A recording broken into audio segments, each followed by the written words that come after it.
Man, what the fuck is going on my internet, bro? Word.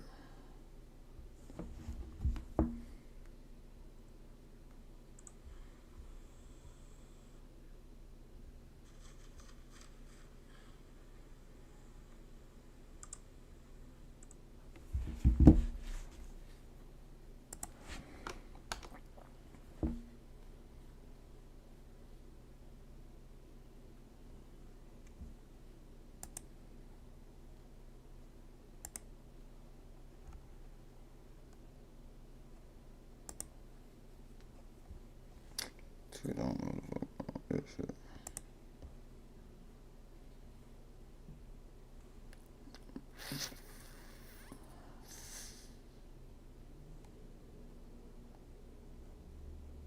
I ain't about to start in a minute, chat. Give me pimp juice in there. How y'all doing there? How y'all feeling there? Give me a hell yeah! What? What?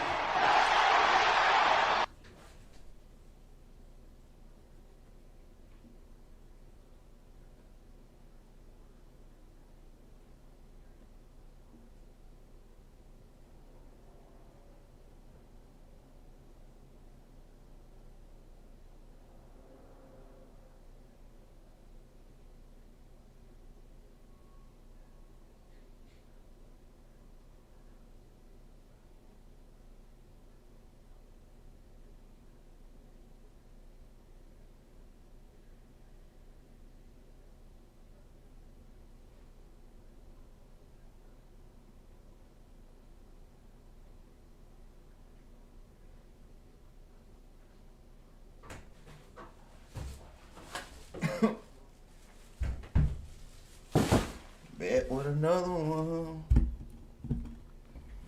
Bet with another twin. All my twins had no and check. Damn, I got my damn lighter. God damn it. I gotta find my damn lighter. Find my damn lighter real quick. Oh my God!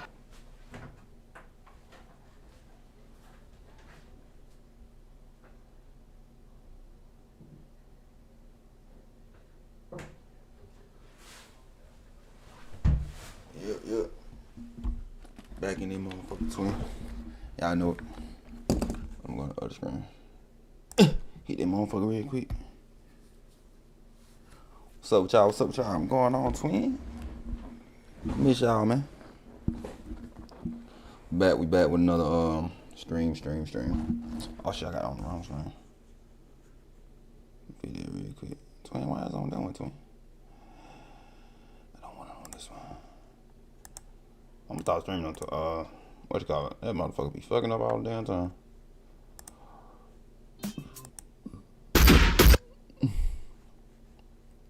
Oh shit, showing straight again. I don't know. Oh yeah, we back about to do Biggie. What happened after Tupac died? What happened to Biggie after Tupac died? I heard he got this song against Pac after he died, so we about to check into that. We're gonna see if how Diddy. I think Diddy forced that boy to diss them at that damn point. That's what I think. I was thinking on the way to y'all when I got where I said, man, Diddy probably forced that nigga to diss that motherfucker. I don't know.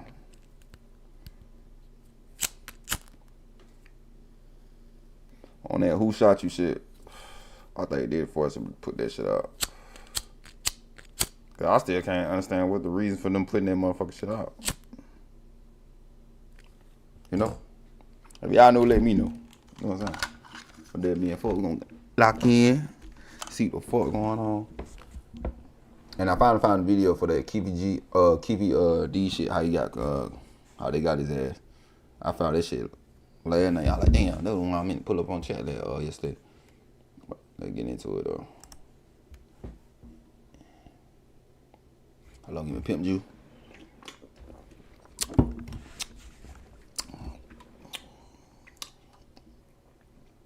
Hey, Red Bull is bull nuts. Oh yeah, I'm gonna start drinking these bitches. But anyway, let me get up in there. My mind's in jeopardy, my thoughts are past. I know I'm soon, so there's no need to ask. see that shit. I don't wanna see y'all shoot my bud like that. Hell nah. I told me I scared that. Hell nah, ain't University Medical Center with 4 gunshot wounds and is reported to be in critical. What the fuck? Things like a drive-by shooting ain't supposed to happen. You know what I'm saying? That shouldn't happen to him. It's crazy for me to even think about this. It hurt me, man. It hurt me. But the way I looked at it, it was like a character that he couldn't get out of. You know what I'm saying? Once he figured out, okay. See, y'all already about to piss me off. Where you get these characters from? That nigga ain't never played no fucking character but step in the fucking movies, bro. What the fuck's he talking about? Oh my God, bro. Oh, hell no, man. He be one that be talking about they real and shit. You couldn't be real with yourself. You gotta goddamn learn from other motherfuckers how to get your flow right. You know what I mean? Yeah, I can get an enemy, I can get a top rapper, an enemy, and get so much press. It's just, there's so many different things that I could do to keep myself in this. And I'm gonna do it. And he did it. At one point, that was my dog. Well, funny, too. A lot of people didn't know that about Duke. He was funny. I could make it laugh, man. He liked to hang out and get drunk. His interviews and everything, he just seemed so angry, but at the same time so charming. You know what I'm saying? Biggie finished recording the Life After Death album in early '97. He had multiple people on the hit list, not just Tupac. He had lines for everyone. He made sure to respond properly, even if it meant that he had to diss a dead man. People were begging Biggie to finally respond to Tupac to regain his respect in the streets. A lot of New Yorkers were really looking forward to the full response record to Pac's Hit 'Em Up, which is called Long Kiss Goodnight, which never actually mentions him by name and was subliminal. Talk about New York people. Why the fuck did y'all hate Tupac that much? Maybe it was just the rappers. It had to be just the rappers. Like, damn, you nigga from New York too? Mainly due to Tupac's untimely demise. It is said that Biggie held back on the song to not go too far, and to not make it too obvious who he's talking about. Cause the entire Bad Boy family denies that this is about Pac. There are also rumors that this is actually the second version of the song. And I'm not talking about the demo version with Capadonna.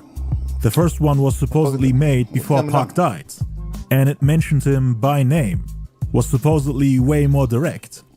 Some say it was intended to be released on Halloween of '96, but then Pac died and he got into a car accident, so he had to remake it in late '96 to not make it too obvious that he's dissing a dead man. And it's possible that they erased it forever. But then again, no one from the Bad Boy camp has ever spoken on this version. So it is possible that this is just a silly rumor.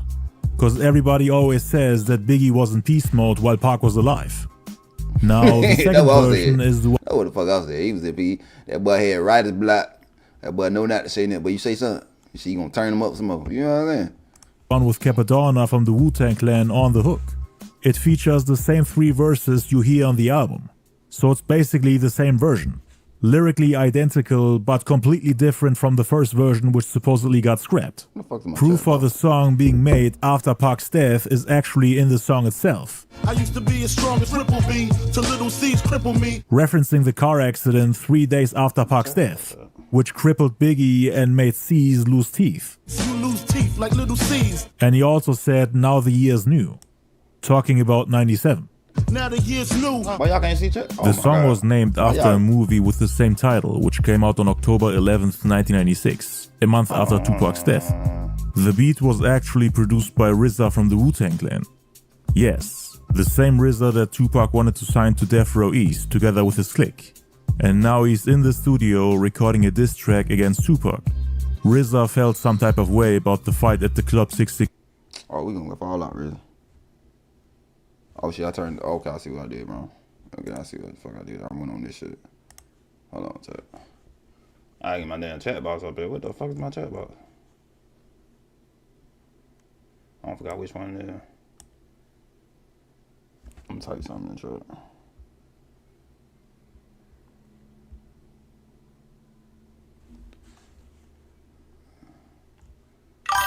What the fuck is my chat box? Hello? Oh, there you go. I see it now. Oh, can I grab it?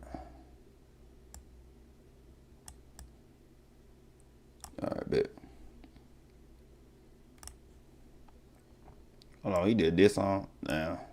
And now he's in the studio recording a diss track against Tupac. RZA felt some type of way about the fight at the Club 662, where the rap group OSTB, which was signed to Death Row at the time, beat up RZA and snatched his chain. Pac tried to make things right by getting him his chain back, offering him to talk it out with them, and also offering him and his group a record deal.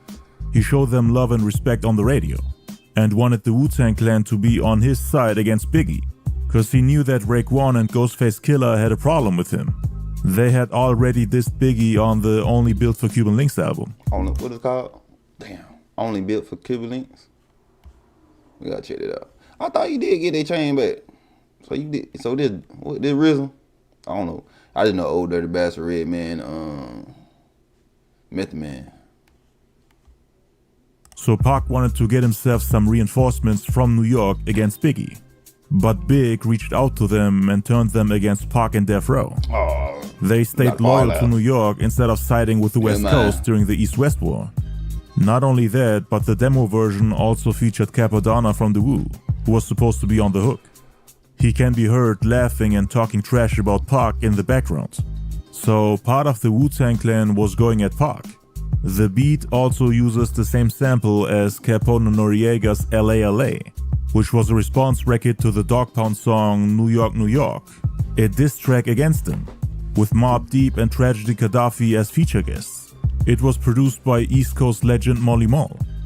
They thought the Dog Pound was dissing New York, especially after hearing Biggie call up the Hot 97 radio station to warn New York about them shooting a disrespectful music video in their city, motivating people to approach them at the video set.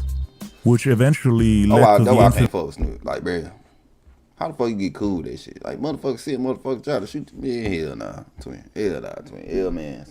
Oh my God. Hell, man. Hell no, hell, man. What the fuck? A shooting on December 16th, where the trailer of Snoop and the Dog Pound was riddled with bullets. Capone Noriega, Tragedy Gaddafi, and Mobb Deep heard Biggie on the radio and then decided to make a diss record. The video of Snoop kicking over the buildings hadn't even come out yet. The original version of LA came out before it, and featured the same beat as the Dog Pound's New York, New York. But seeing the video made them film a video of their own, where they're kidnapping Snoop and the Dog Pound. They decided to put it out as a single and even got Molly Mall to produce for them. LA, big city of dreams, but everything in LA ain't always what it seems. They wanted to show Death Row that... Hey, for the people on Twitter, y'all can hear me? Y'all gotta go to my YouTube, bro. I don't know, Twitch acting stupid, bro. Y'all make sure y'all come to my YouTube. New York is standing strong. That they all came together to fight back. At the time, Biggie didn't want to get on that record. He was completely against it. But after Pac's death, he decided to remake that song, basically. He was now ready to diss Pac. A lot of rappers from Queens were mad at him for staying silent, for not wanting to strike back. Cause while Pac was alive, he wanted peace. Yeah. Now he's giving those same people that doubted him what they were asking for. Everyone from Queens that lost respect for him, including Capone Noriega, Tragedy Gaddafi, Mobb Deep, Royal Flush, and even Nas. Molly Mall is from Queens too. They all wanted Biggie to battle Pac. So Big took their beats and did what he was supposed to do, using that same East Coast sound to diss the West Coast. Just by hearing the beat, you already know that this is going against Death Row. And Big had brought Snoop to the studio to make peace. Now he's using the same beat Snoop got dissed on, dissing Snoop's dead homie, knowing that none of them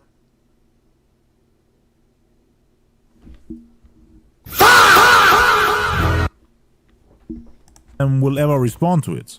He made Snoop come to the studio knowing that he's going to lyrically attack his friend Pac on the same album. Oh, that's fuck.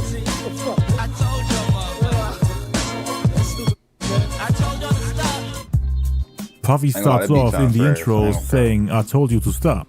I prayed for you to stop. But you didn't stop. And now we won't stop."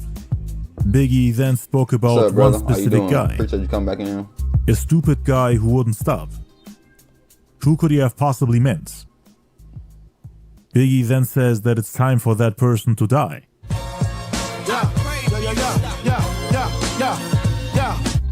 He starts off the verse by mentioning the singer Dilla Reese, who sang the song You're Nobody Till Somebody Loves You, which Biggie later flipped and changed to You're Nobody Till Somebody Kills You, the song that comes right after Long Kiss Goodnight, the final track on the album, which is also meant as a diss towards Pac. I make your mouthpiece obese like Dilla Reese. When I release, you lose teeth like little C's. Biggie is once again talking to Tupac like he's still alive, referring to him in the second person, talking to him directly as if it's a letter, making the average listener think that he's talking to someone who's still alive, telling Pac that he'll make his mouthpiece obese like Dilla Reese, another way of saying that he'll punch and beat him until his mouth is swollen. Dilla Reese gained a lot of weight in the 80s, which made her face swell up quite a bit, at least compared to when she was in her youth. Hold on now, twin. Hold on, twin. Hold on. Damn. At the end of the review, goddamn, okay. He also said, when I release, you lose teeth like little C's. This is a double entendre. Every time Biggie releases music, Pac gets metaphorically punched in the mouth, so that he loses teeth just like little C's after the car crash, which again happened after Pac's death. The second meaning is him putting a gun into Tupac's mouth, the way he demonstrated it in the outro of Who Shot Ya. Can't talk with a gun in your mouth, Please, blood floods your dungarees, and that's just the half of my war path. Tupac used to wear dungarees when he was part of Thug Life, around the time he was close with Biggie. He changed his style when he came out of prison. But until late 94, you would occasionally see him in dungarees. Him saying blood floods your dungarees as a reference to the Quad Studio shooting, where Tupac got shot in the groin area. When he went up to the 8th floor to confront Jimmy Henchman, everybody saw the blood rushing out of his pants.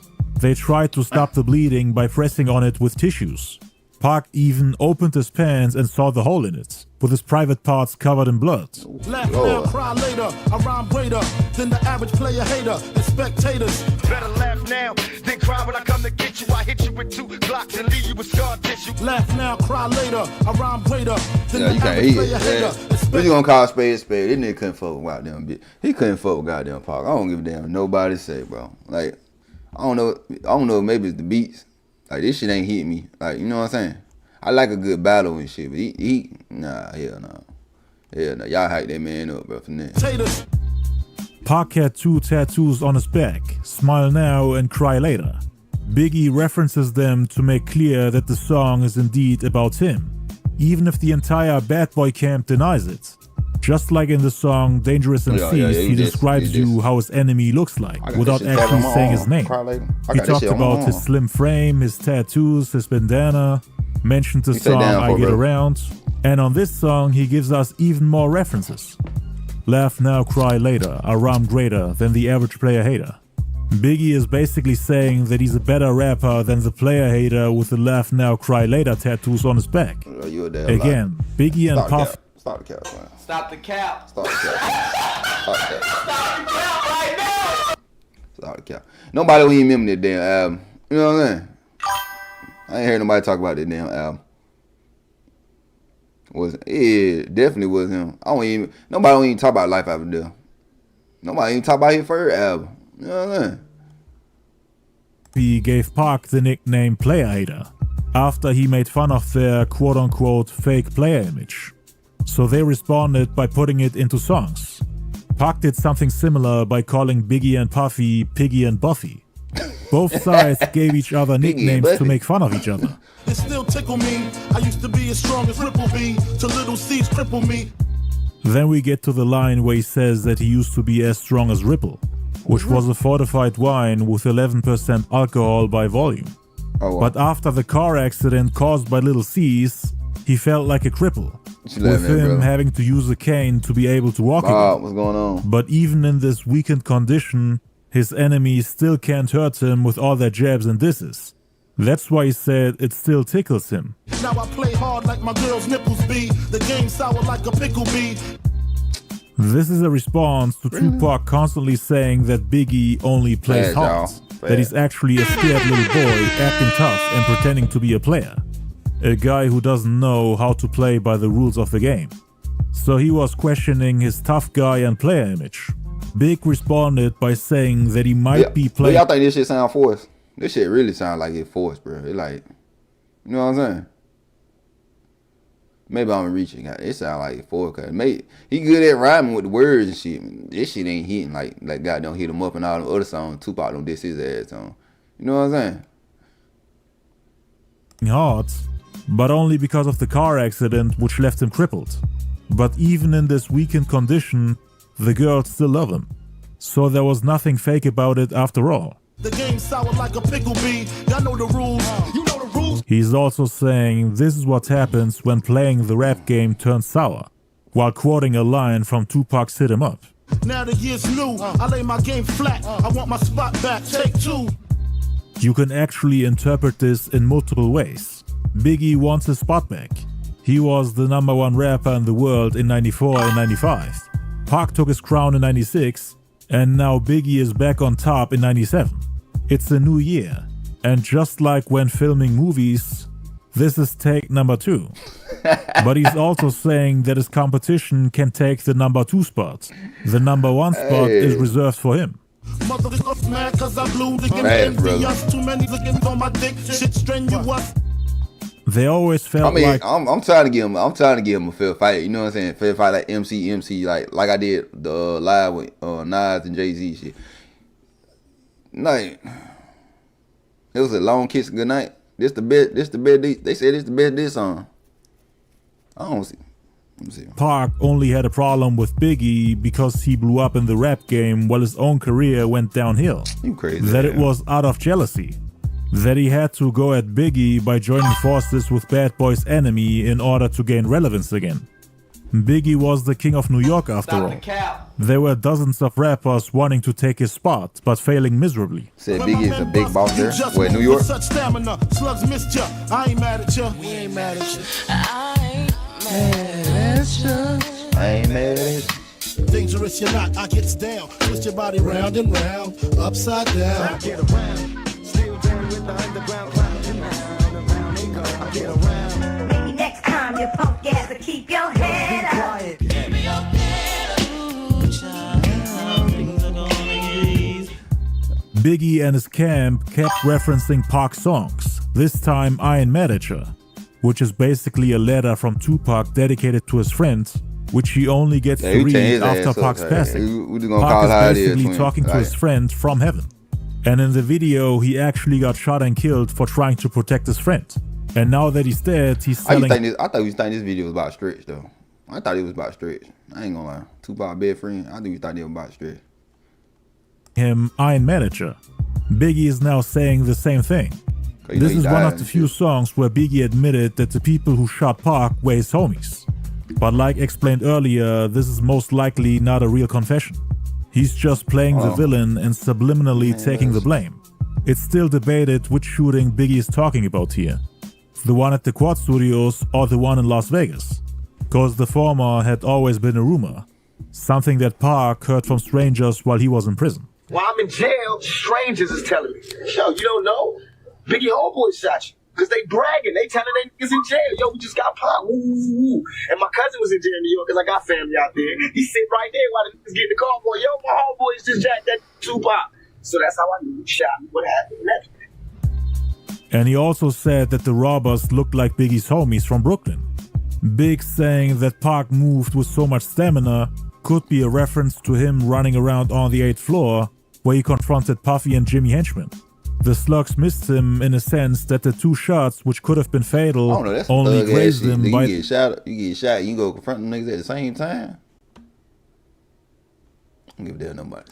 The head and didn't actually pierce the skull. Hey, homie, if you feel me, tell them tricks they shot me, that they missed, they ain't kill me. When my men bust, you just move with such stamina. Slugs missed ya. I ain't mad at ya. We ain't mad at you. That's how he used to taunt his shooters, the people who set him up, and everyone who was there during the incident.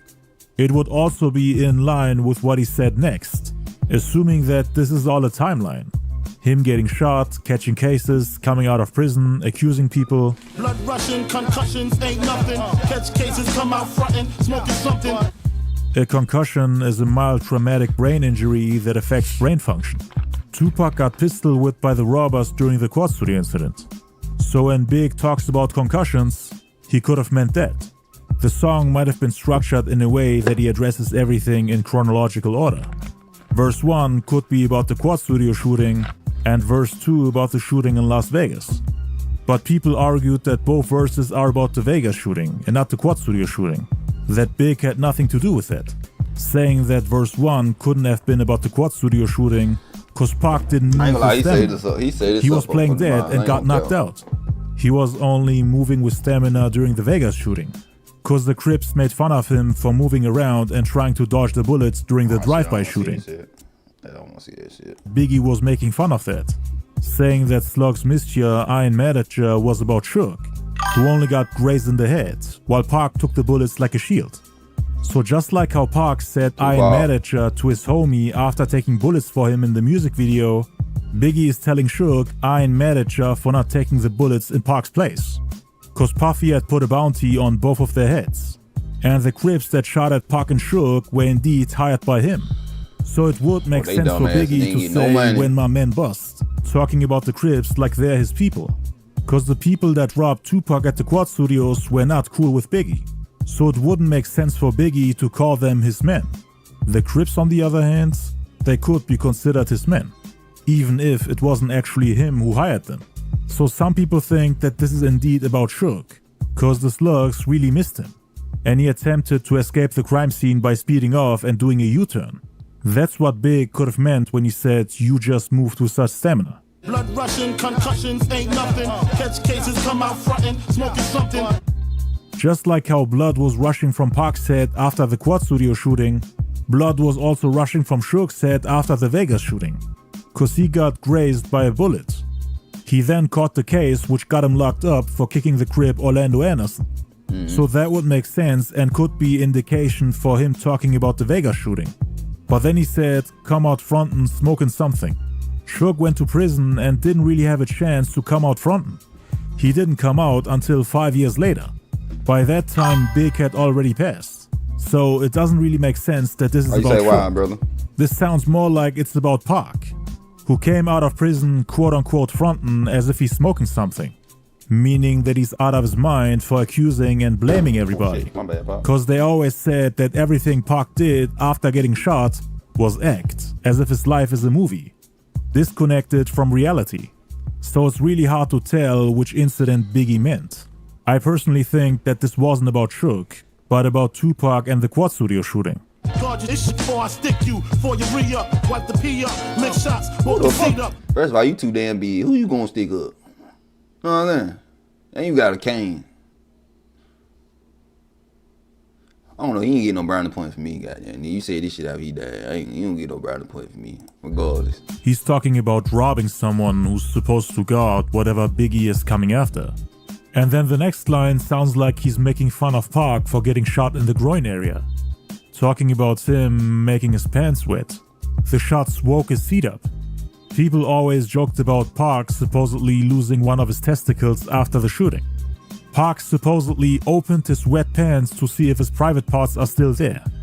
There was a hole in his pants and he was feeling numb.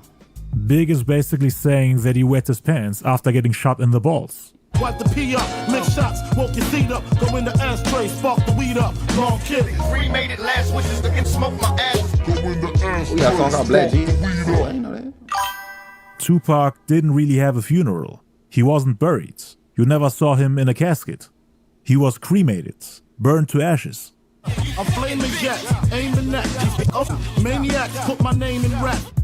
Biggie is taking aim at the quote-unquote maniacs who put his name in raps. The only ones who were really dissing Biggie on records were Tupac and the Outlaws. On the song Hit 'Em Up. He thinks people who diss others directly make it a much bigger deal than they should. It's just free promo for him. That's why he said they hustle backwards. Cause in the attempt of destroying him by putting his name on records, they're giving him free exposure and making Pac fans look forward to a response from Biggie. So it's only helping Big in the long run. Man, that shit Because did not Pac help was your ass. able What to the hell he reach a talking wider about? audience. That shit did not help your ass, nigga. I mean, that shit, you think that shit help your ass because Pac died. You know what I'm saying? That time, that shit was not helping your ass because you could not respond. End of the day, that nigga fucked your baby mama. Hello. Hey, end of the day, man. Selling 5 million records in just a couple of months. Now those same people get Mine too, put on brother. to Biggie. Mine too. Looking forward to what Biggie has to say in response to Hit 'Em Up. The they beef with toss him up Pac, video. whether people like it or not, increased Biggie's popularity and record sales. So it was helping him. And Big was smart enough to not do the same thing for his enemies. That's why Big did not put the names of his enemies on his records. Cause You said he'd wild be word, bro. quote-unquote hustling backwards. Why is he my favorite? Game is that, like they That hustle what you asked? backwards. I smoke backwards and Dutchies, you can't touch me. Then we get to the most disrespectful part where he makes fun of Pac's death, saying that Pac tried to rush him, lyrically and even in person like at the Soul Train Awards. But then he got what he wanted by getting touched by bullets. Try to rush me, slugs go touchy touchy. You're bleeding lovely with your spirit above me or beneath me. The sight of Pac covered in blood after getting shot is pleasant to him. And he really loves seeing Pac's body bleed, while his soul is either above him in heaven or beneath him in hell. That's how heaven and hell were depicted in the past. Heaven is a nice place, somewhere bright and pleasant in the clouds, while hell is underground, a place that's dark and scary. And Big is saying that Pac is now in one of those places. You're bleeding lovely with your spirit above me or beneath me. Your whole life you live sneaky, now you rest eternally sleepy. Claiming that Pac lived his whole life sneaky, basically calling him a liar and manipulator. Due to Pac's actions and lies about Biggie, he might actually go to hell instead of heaven, saying that Pac's body is now resting forever while his soul is trapped in hell. Going to eat. Your You know whole what I'm life saying? you live sneaky, now you rest eternally Do all that sleepy. shit with Diddy. Burn when you creep me, rest where the worms in the weak beat. Biggie is saying that Pac played with fire when he tried to go at him. And this also ties in with the whole heaven and hell scheme that he used, as hell is often depicted as a nightmare engulfed with flames.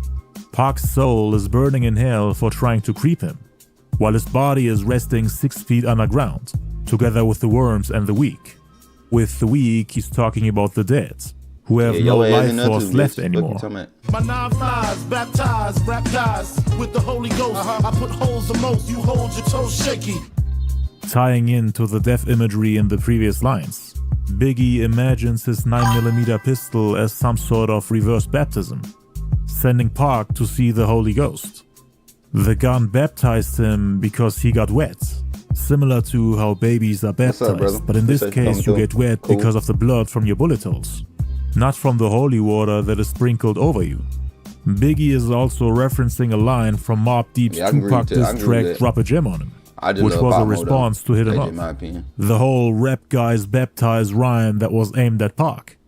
Yeah, likewise, side of rap guys, this shit disappear, shut eyes, and swole up your whole outside. I'll baptize, begins to get wet. My 9 flies, baptized, Oh, he started from Mobb Deep? Biggie uses the same exact words as Prodigy from Mobb Deep to subliminally tell the listener that they're teaming up against the same opponent. So not only is Biggie using a similar beat with the same sample as the song LA LA from Capone and Noriega, but he's also referencing the Tupac diss record from Mobb Deep. It's like he's using their energy to fight back the West Coast. I mean, he also had RZA from the Wu-Tang Clan producing this song. It's like New York came together to show people that they're united and standing strong against their enemies on the West Coast. I put holes the most, you hold your toes shaky, slipping trying to break me. Toast is a slang word for gun. You hold your toes shaky, slipping trying to break me. Pac is shaking while holding a gun. He made the mistake to mess with Biggie. But he's also making fun of the Quad Studio incident, where Tupac reached for his gun in the attempt to shoot the robbers. Oh, they got guns. They got guns. Biggie, nervous, slipped up and supposedly shot himself. Stretch told Biggie everything that happened. He was on the ground and saw everything. And the two are making fun of him for making the mistake of shooting himself. Look what you made me do, brains blue, my team in the marine blue, 6 coupe, skeeted out. He's telling Pac, Look what you made me do. You made me order my team in the Marine Blue, meaning the Crips, to come shoot you. Only fair.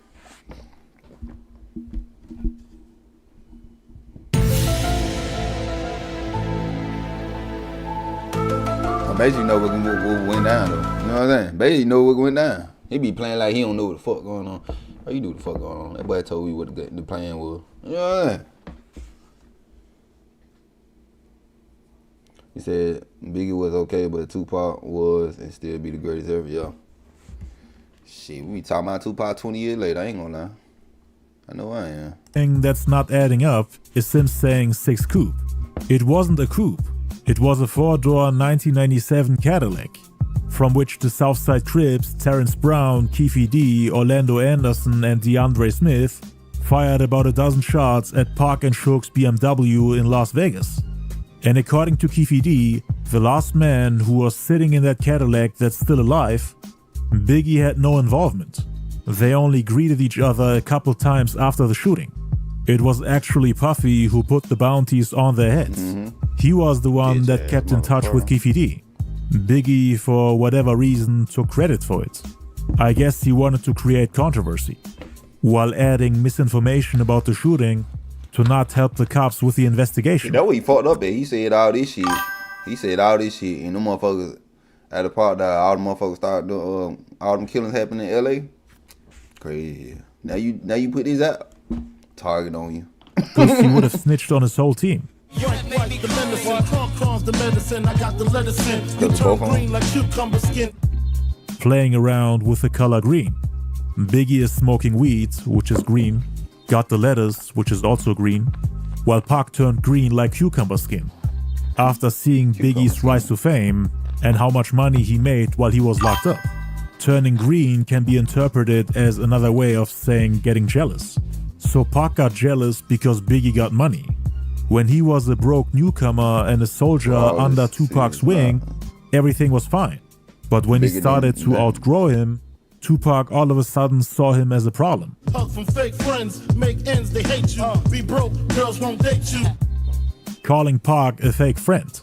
Long before their falling out, they were always giving each other hugs every time they saw each other. Like for example at Puffy's birthday party in 1994, where they hugged each other for the last time. After he got enough money to get whatever he wanted, Pac started to hate him instead of being happy for him. That's what Biggie was trying to say. He didn't see Pac as a real friend. No friend would try to sleep with your wife. That's why he saw him as a backstabber, calling out his jealousy once again a couple lines later, where he said, no matter how you call it, this brolic, alcoholic, like it's weed greened out, like it's brick solid. Lil C's mentioned that Pac always had the greenest weed they'd ever seen. Big is saying that Pac became just as green as his weeds, meaning super jealous. Not only that, but he's also calling him a high alcoholic. He then went back even further to when they first met, back when Biggie was a nobody. Be broke, girls won't date you, that's why I relate to. This is a response to Pac making fun of Biggie being the furthest thing from a player prior to getting famous. Pac was saying that he had to beg women to sleep with Biggie, that he was always super unpopular with women. Biggie, remember when I used to let you sleep on the couch and beg him to let you sleep in the house? I remember Biggie sleeping on my couch. I remember begging tips to you feel me? Yeah. So Big Papa don't mean nothing to me. He know it. He know it. That's why he can't fight me. That's why he can't battle me. Be broke. Can't battle your ass. That's why I relate to. Choke your ass out till your face blue. Make you open the safe too. Biggie wants to choke Pac out for being a fake friend, for using things from the past against him, making fun of him for being broke and unpopular with women at a time when Pac was on top and when Biggie had nothing.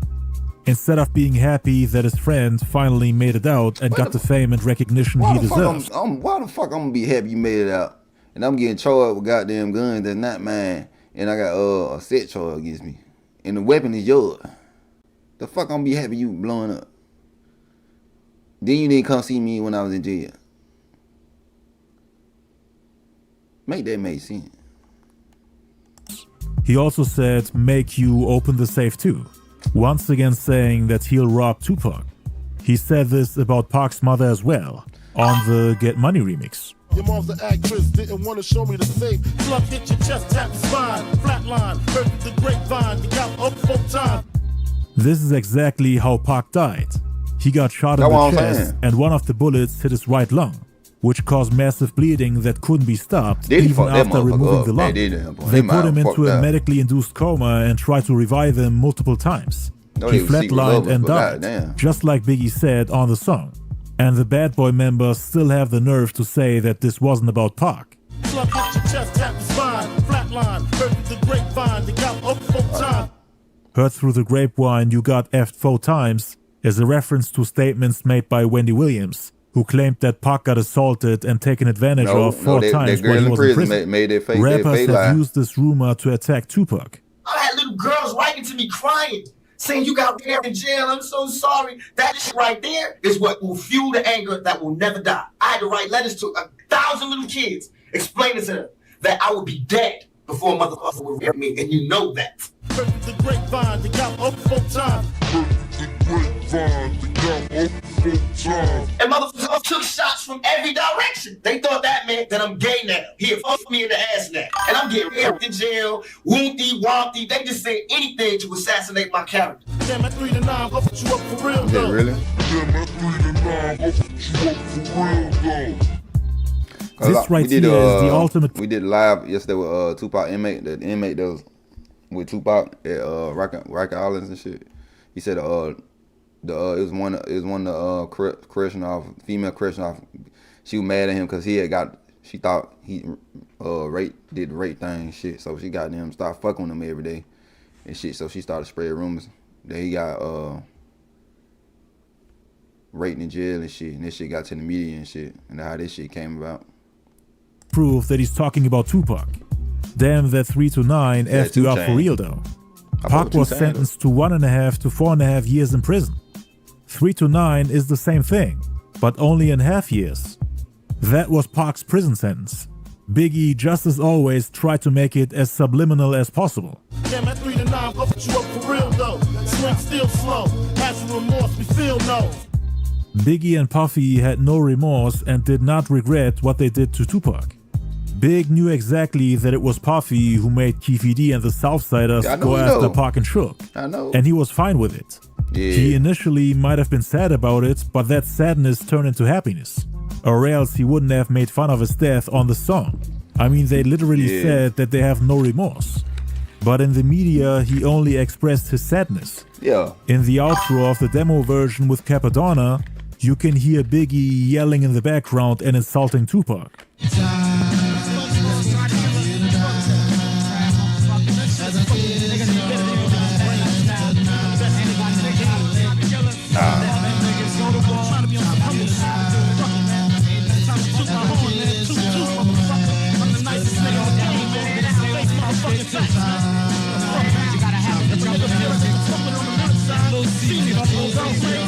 That's the black people. We all the black people. I'm like, letting this shit play too damn long. Hold on, son. Copyright.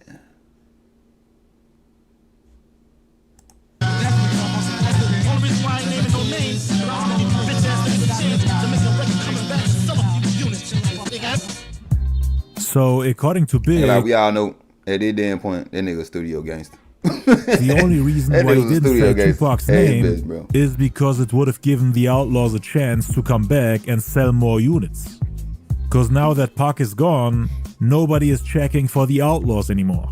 That's what the Outlaws said in multiple interviews. They said they got blackballed. They got blackballed. Biggie called himself the best in the game, which he definitely was after Pac's death. And there wasn't much anyone from Pac's camp could have done lyrically to come back from a record like that. Only one capable of doing so was Tupac. Hit 'Em Up and Long Kiss Goodnight are 2 of the greatest diss songs of all time. What? And no, fuck it. This song was not the greatest because this is the first time I heard about this shit. And I've been hearing about Hit 'Em Up for years. Hold on now. Stop the cap. Stop the cap right now. Big's diss would have been even harder if he hadn't holden back. They both had proven that they were at the top of the food chain at the time. And I'm fully convinced that if these two had survived, we would have seen even harder diss tracks. The final track on the album was called You're Nobody Till Somebody Kills You. Lance Unrivera, who was part of Biggie's group, The Commission, said that the song was about Tupac's death. Around the time Pac died, Lance had a dream where Pac said, "You're nobody till somebody kills you." Lance then went and told Biggie about that dream, and they both had goosebumps. Big then decided to make a song about it, and wanted to end his album with it. It's supposed to be a dedication and at the same time a diss towards Pac, featuring his wife Faith Evans, the person Pac used to attack Biggie. Big put Faith on the song where he's making fun of Tupac's death, as a way for him to defend the honor of his wife, after all the rumors and slander they had to endure. They be flip-flopping shit. One minute she look good and one picture, the other minute she like goddamn tubby. Like, goddamn, bitch, make her you mad. 95 and 96. The message of the song is that Pac was a nobody while he was alive, and that his death gave his existence a meaning. Well, I know that. Oh yeah, I know you motherfucking Kevin. Nobody till somebody love me. I make your mouthpiece obese like Della Reese. Why? May you rest in peace.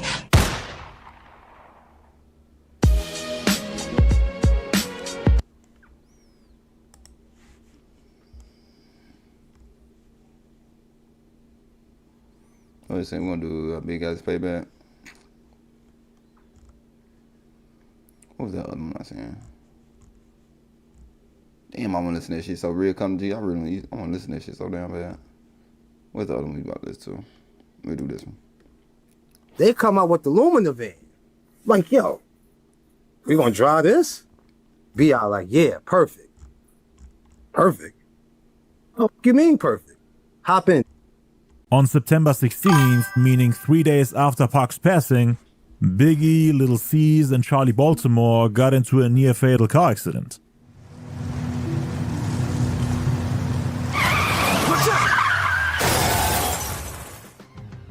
The accident led to a broken leg for Big, and think of the name Machiavelli without even saying it. Biggie is saying that Tupac didn't win the battle like he ended up scrapping it because he never came back. Now Big this? Be out like, yeah, one. perfect. Perfect? Tupac, yes. What you mean perfect? Hop in. On September 16th, meaning 3 days after Pac's passing, Biggie, Lil C's, and Charlie Baltimore got into a near-fatal car accident.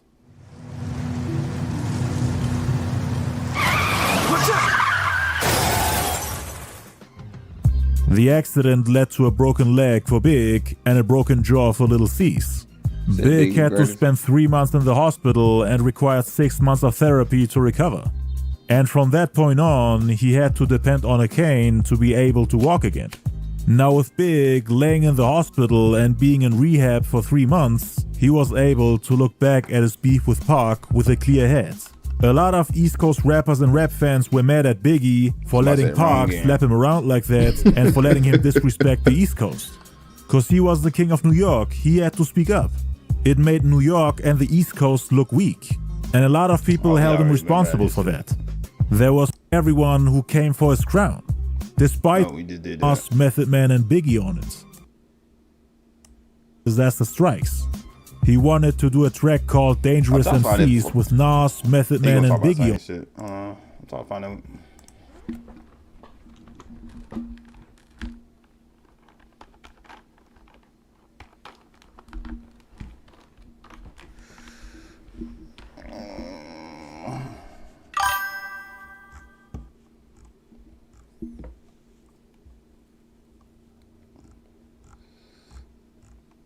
Can't find it. He must have took that motherfucker down. We'll do, nah, let's go for it. We'll do this one. You get, and jealousy and envy is something that comes with the territory, man. A lot of people, it's just negative energy, like my man Puff say. I understand. Biggie got down, you know what I'm saying?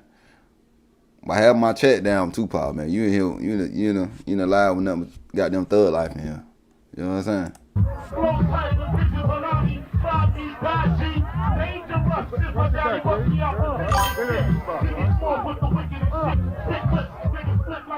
Say track game, man.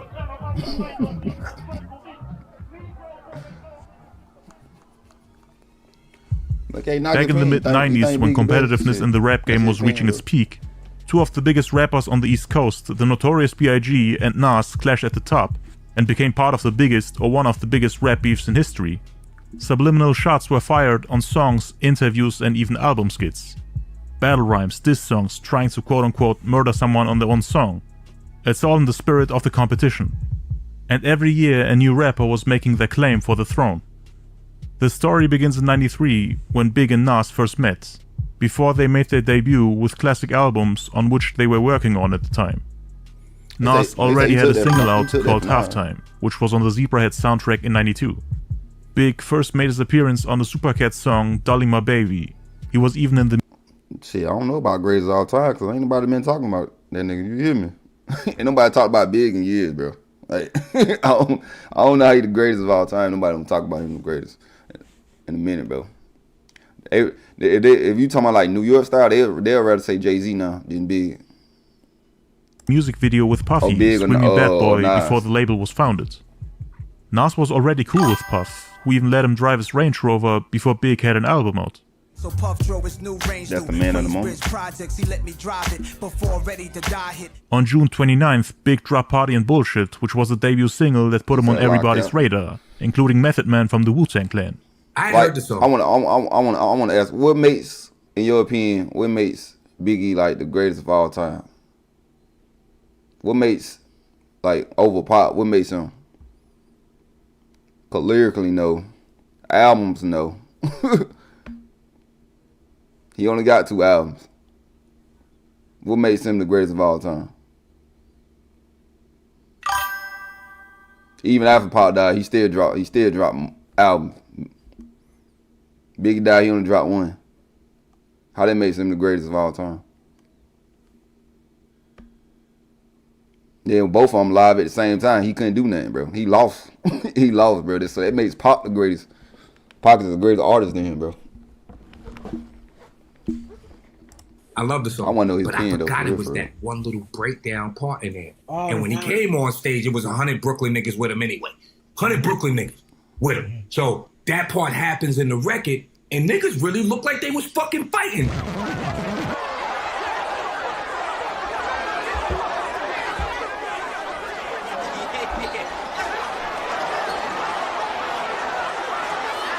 So these niggas is up there fighting. And then Big, as soon as Big hit him with the chill, that's when I felt like this feeling come over me like they just killed this shit. Watch what he do. And if he was the greatest of all time, he could have put his own self on, bro. He didn't need, why Pop had to help him to get on, bro.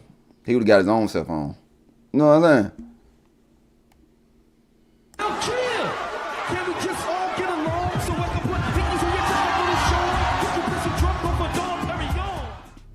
The clan was working on their debut album, Enter the Wu-Tang, 36 Chambers at the time.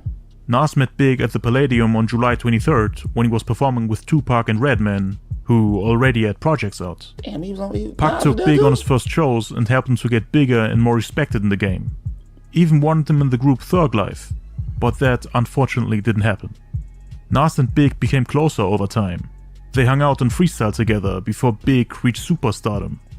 There's even a story of Nas rapping Big to sleep during a freestyle session. Ooh. I heard, Nas, that at one time you did a freestyle for so many hours and a person listening to that freestyle was Biggie. Is it true that Biggie fell asleep because your freestyle went on and on and on? Well, we had his house in Brooklyn before he blew up. Maybe back then. A year later, Nas finally got to release his debut album, Illmatic, which came out on April 19th and peaked at number 12 on the US Billboard 200 chart, selling 63,000 copies in the first week.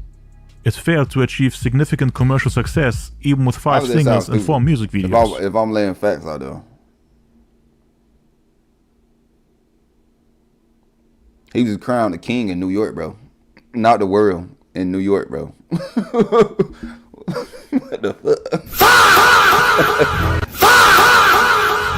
Magazine crowned him in New York, crowned him. The magazine in New York crowned him. Pop nationwide, bro. I'm speaking facts. It's facts, bro. But it went gold 2 years later on January 17th, 1996. For hip-hop heads, it became one of the best and most important albums of all time. It sold over 2 million copies in the US as of February 6th, 2019. See, I'm biased? I'm not biased. Now it was Biggie's turn to make his debut. He wanted both Nas and Method. I'm not biased against Biggie though, but only reason I don't like Biggie for the fucked up shit he did. That's the only reason I don't like Biggie. Like for the fucked up shit he did, you know what I'm saying? He wasn't a real nigga like he claimed he was. You feel me? Then you diss the man, you want to diss the man after he dead and shit. Like, the fuck? Man on his upcoming album Ready to Die. They all had love and respect for each other in the beginning. Queen. Their status in the game was more or less the same, and they were all trying to build up a successful solo career. RZA, who's the leader and producer of the Wu-Tang Clan, didn't want any of the members to collaborate with other rappers on different labels or different albums unless the song was produced by himself. But Meth ignored it and recorded the song The What with Biggie. I was like, all right, I'm with it. But knowing that I couldn't do the fucking song, because RZA at this point in time was like, yo, we not splitting this money with nobody. Don't do no songs with nobody unless they doing songs with us. The money stay here. I had no idea I was going to be the only guest appearance, though. Because, you know, a lot of cats was feeling big back then, you know what I mean? From the party and bullshit, from his freestyles and BK and all that. But, you know, he reached out to me. I guess, who knows? You know, maybe he reached out to other dudes and they ain't answered the call quick enough. Who knows? The What ended up being the only song on Ready to Die with a feature. The collaboration with Nas unfortunately never happened. The Queensbridge MC apparently was too busy at the time. He had to do all the music videos, the shows, and the promotion for the Illmatic album. The song never happened. The album came out without him on September 13th and shipped 57,000 units in its first week of release, peaking at number 15 on the US Billboard 200 charts. But the sales for Ready to Die didn't drop like Illmatic's, and it went gold in just 2 months. A year later, in 1995, Biggie went double platinum, and in 2018 the album was certified 6 times platinum in the US. At one point they decided to do a remix for the song Gimme the Loot, which was one of the most popular songs on the album, and Nas was supposed to be featured on it. Shoulda did that remix verse on Gimme the Loot for Biggie. Weren't you and Big supposed to do a record together, but something happened, like the verses didn't get recorded? I got too high. I was in the studio and Big was rolling up some of that chocolate from Brooklyn. I was zonked out, yo. There's pictures of that session out there. I think, yeah, we were supposed to do a couple of songs, but I was gonna remix some stuff for Ready to Die. There were also rumors about Nas not being able to come up with a verse that is up to par with Big's, and that Big was just writing the beat perfectly, making Nas's verse look whack in comparison. He allegedly told Big that he wasn't feeling the beat and that he couldn't flow to it. He left the studio, promising to come back the next day. He ran away and never showed up again. But to this day, I have no clue where this rumor came from. Are you talking about Tupac or you talking Why about not come back the next day, Nas? Still high. Still high. I mean, it wouldn't be the first time that Nas had taken off his verse after being unhappy with it. He has done it on the Firm album actually, on the song Desperados. It originally had Nas, Foxy Brown, Cannabis, Nature and AZ on it. But Nas, quote-unquote, was too scared of Cannabis and didn't want to get outshined on his own project. Cannabis outrhymed everybody on that song. Oh, Cannabis, y'all. So in the final product, you don't hear Nas and Foxy on it. But the original version is still floating around the internet. The niggas that used to have a nigga a little nervous was like B.I.G., Pac, right? Even Cannabis, like Eminem. Them niggas used to have you like, if we go at it, dog, we gotta go hard. The only rappers he was scared of were Pac, Big, Cannabis, Eminem, and also Big L. Big L body. The biggest thing in the world. Like, Eminem like that for real? He scared me to death. Yo, when I heard that on tape, I was scared to death. Yeah. I said, yo, there's no way. Well, there's no way I can compete. If this is what I gotta compete with, I said, there's no way. There are also rumors about Nas rewriting his lyrics too often, and Biggie was getting mad at him for taking too long. But I don't know if we should trust these rumors. It is true that Nas was shocked when he saw how Big was coming up with entire verses in his head, without the need of a pen and paper to write it down. He was just flowing over every beat that they played in the background. And that apparently made Nas gain a lot of respect for him as an MC. While Nas was struggling to come up with something, Big was just vibing to the beat and spitting the craziest lines with long rhyme chains off the top of his head. Stick up, it's a stick up. We could have illed out on that, man. We could have illed out, went crazy. Niggas would have been like, oh, God. But it is the ultimate freestyle shit, though. Come on, man. I knew I had to tell a story that he didn't write because I never heard anybody say that before about him. So I knew I went to Hot 97 to say that, and then I just started hearing it come out because I knew everybody that knew him knew he didn't write. Like, right, I just saw him just make it up on his own, so right in his head. So, you know, witnessing that genius, I just went home. I just went home. And Nas is basically the only credible source, at least for me. He talked about getting too high and that he was struggling to come up with bars, while Big was spitting lyrics like a machine gun. He put up the beat, and I started writing, but he started smoking this shit, probably some shit from Halsey. So we kind of like lit, and I'm like, yo, I ain't got nothing. You know what I'm saying? This is over today. You got something? He's like, yeah. He's like, damn, I feel good damn, it feels good to put people up on it. Damn, it feel good to see people up on it.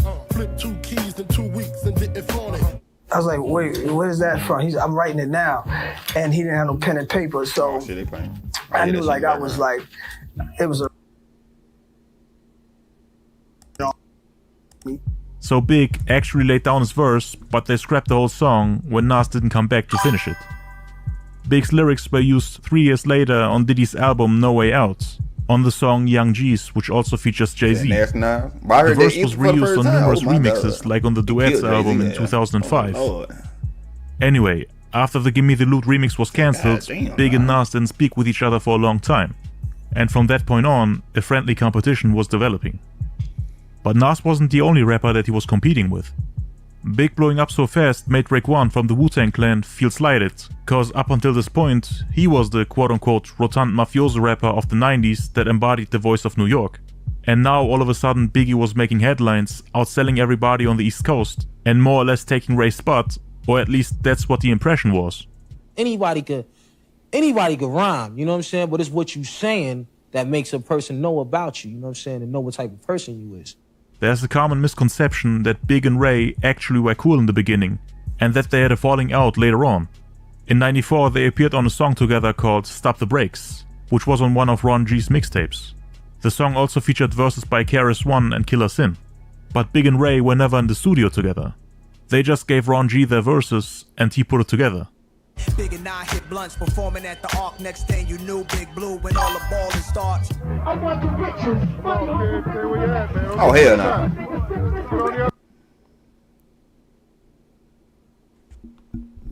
Oh my God, bro. Oh, hell no, man. What the fuck, man? Hold on. Come to the front, twin. We ain't gonna walk past that nigga just rubbed on your neck and shit. Hold on, twin. Hold on. I know I ain't tripping. I know I ain't just see that shit. Hold on. Go back, chat. Big and I hit blunts, performing at the Arc. Next thing you knew, Big Blue when all the balling starts. I want the riches.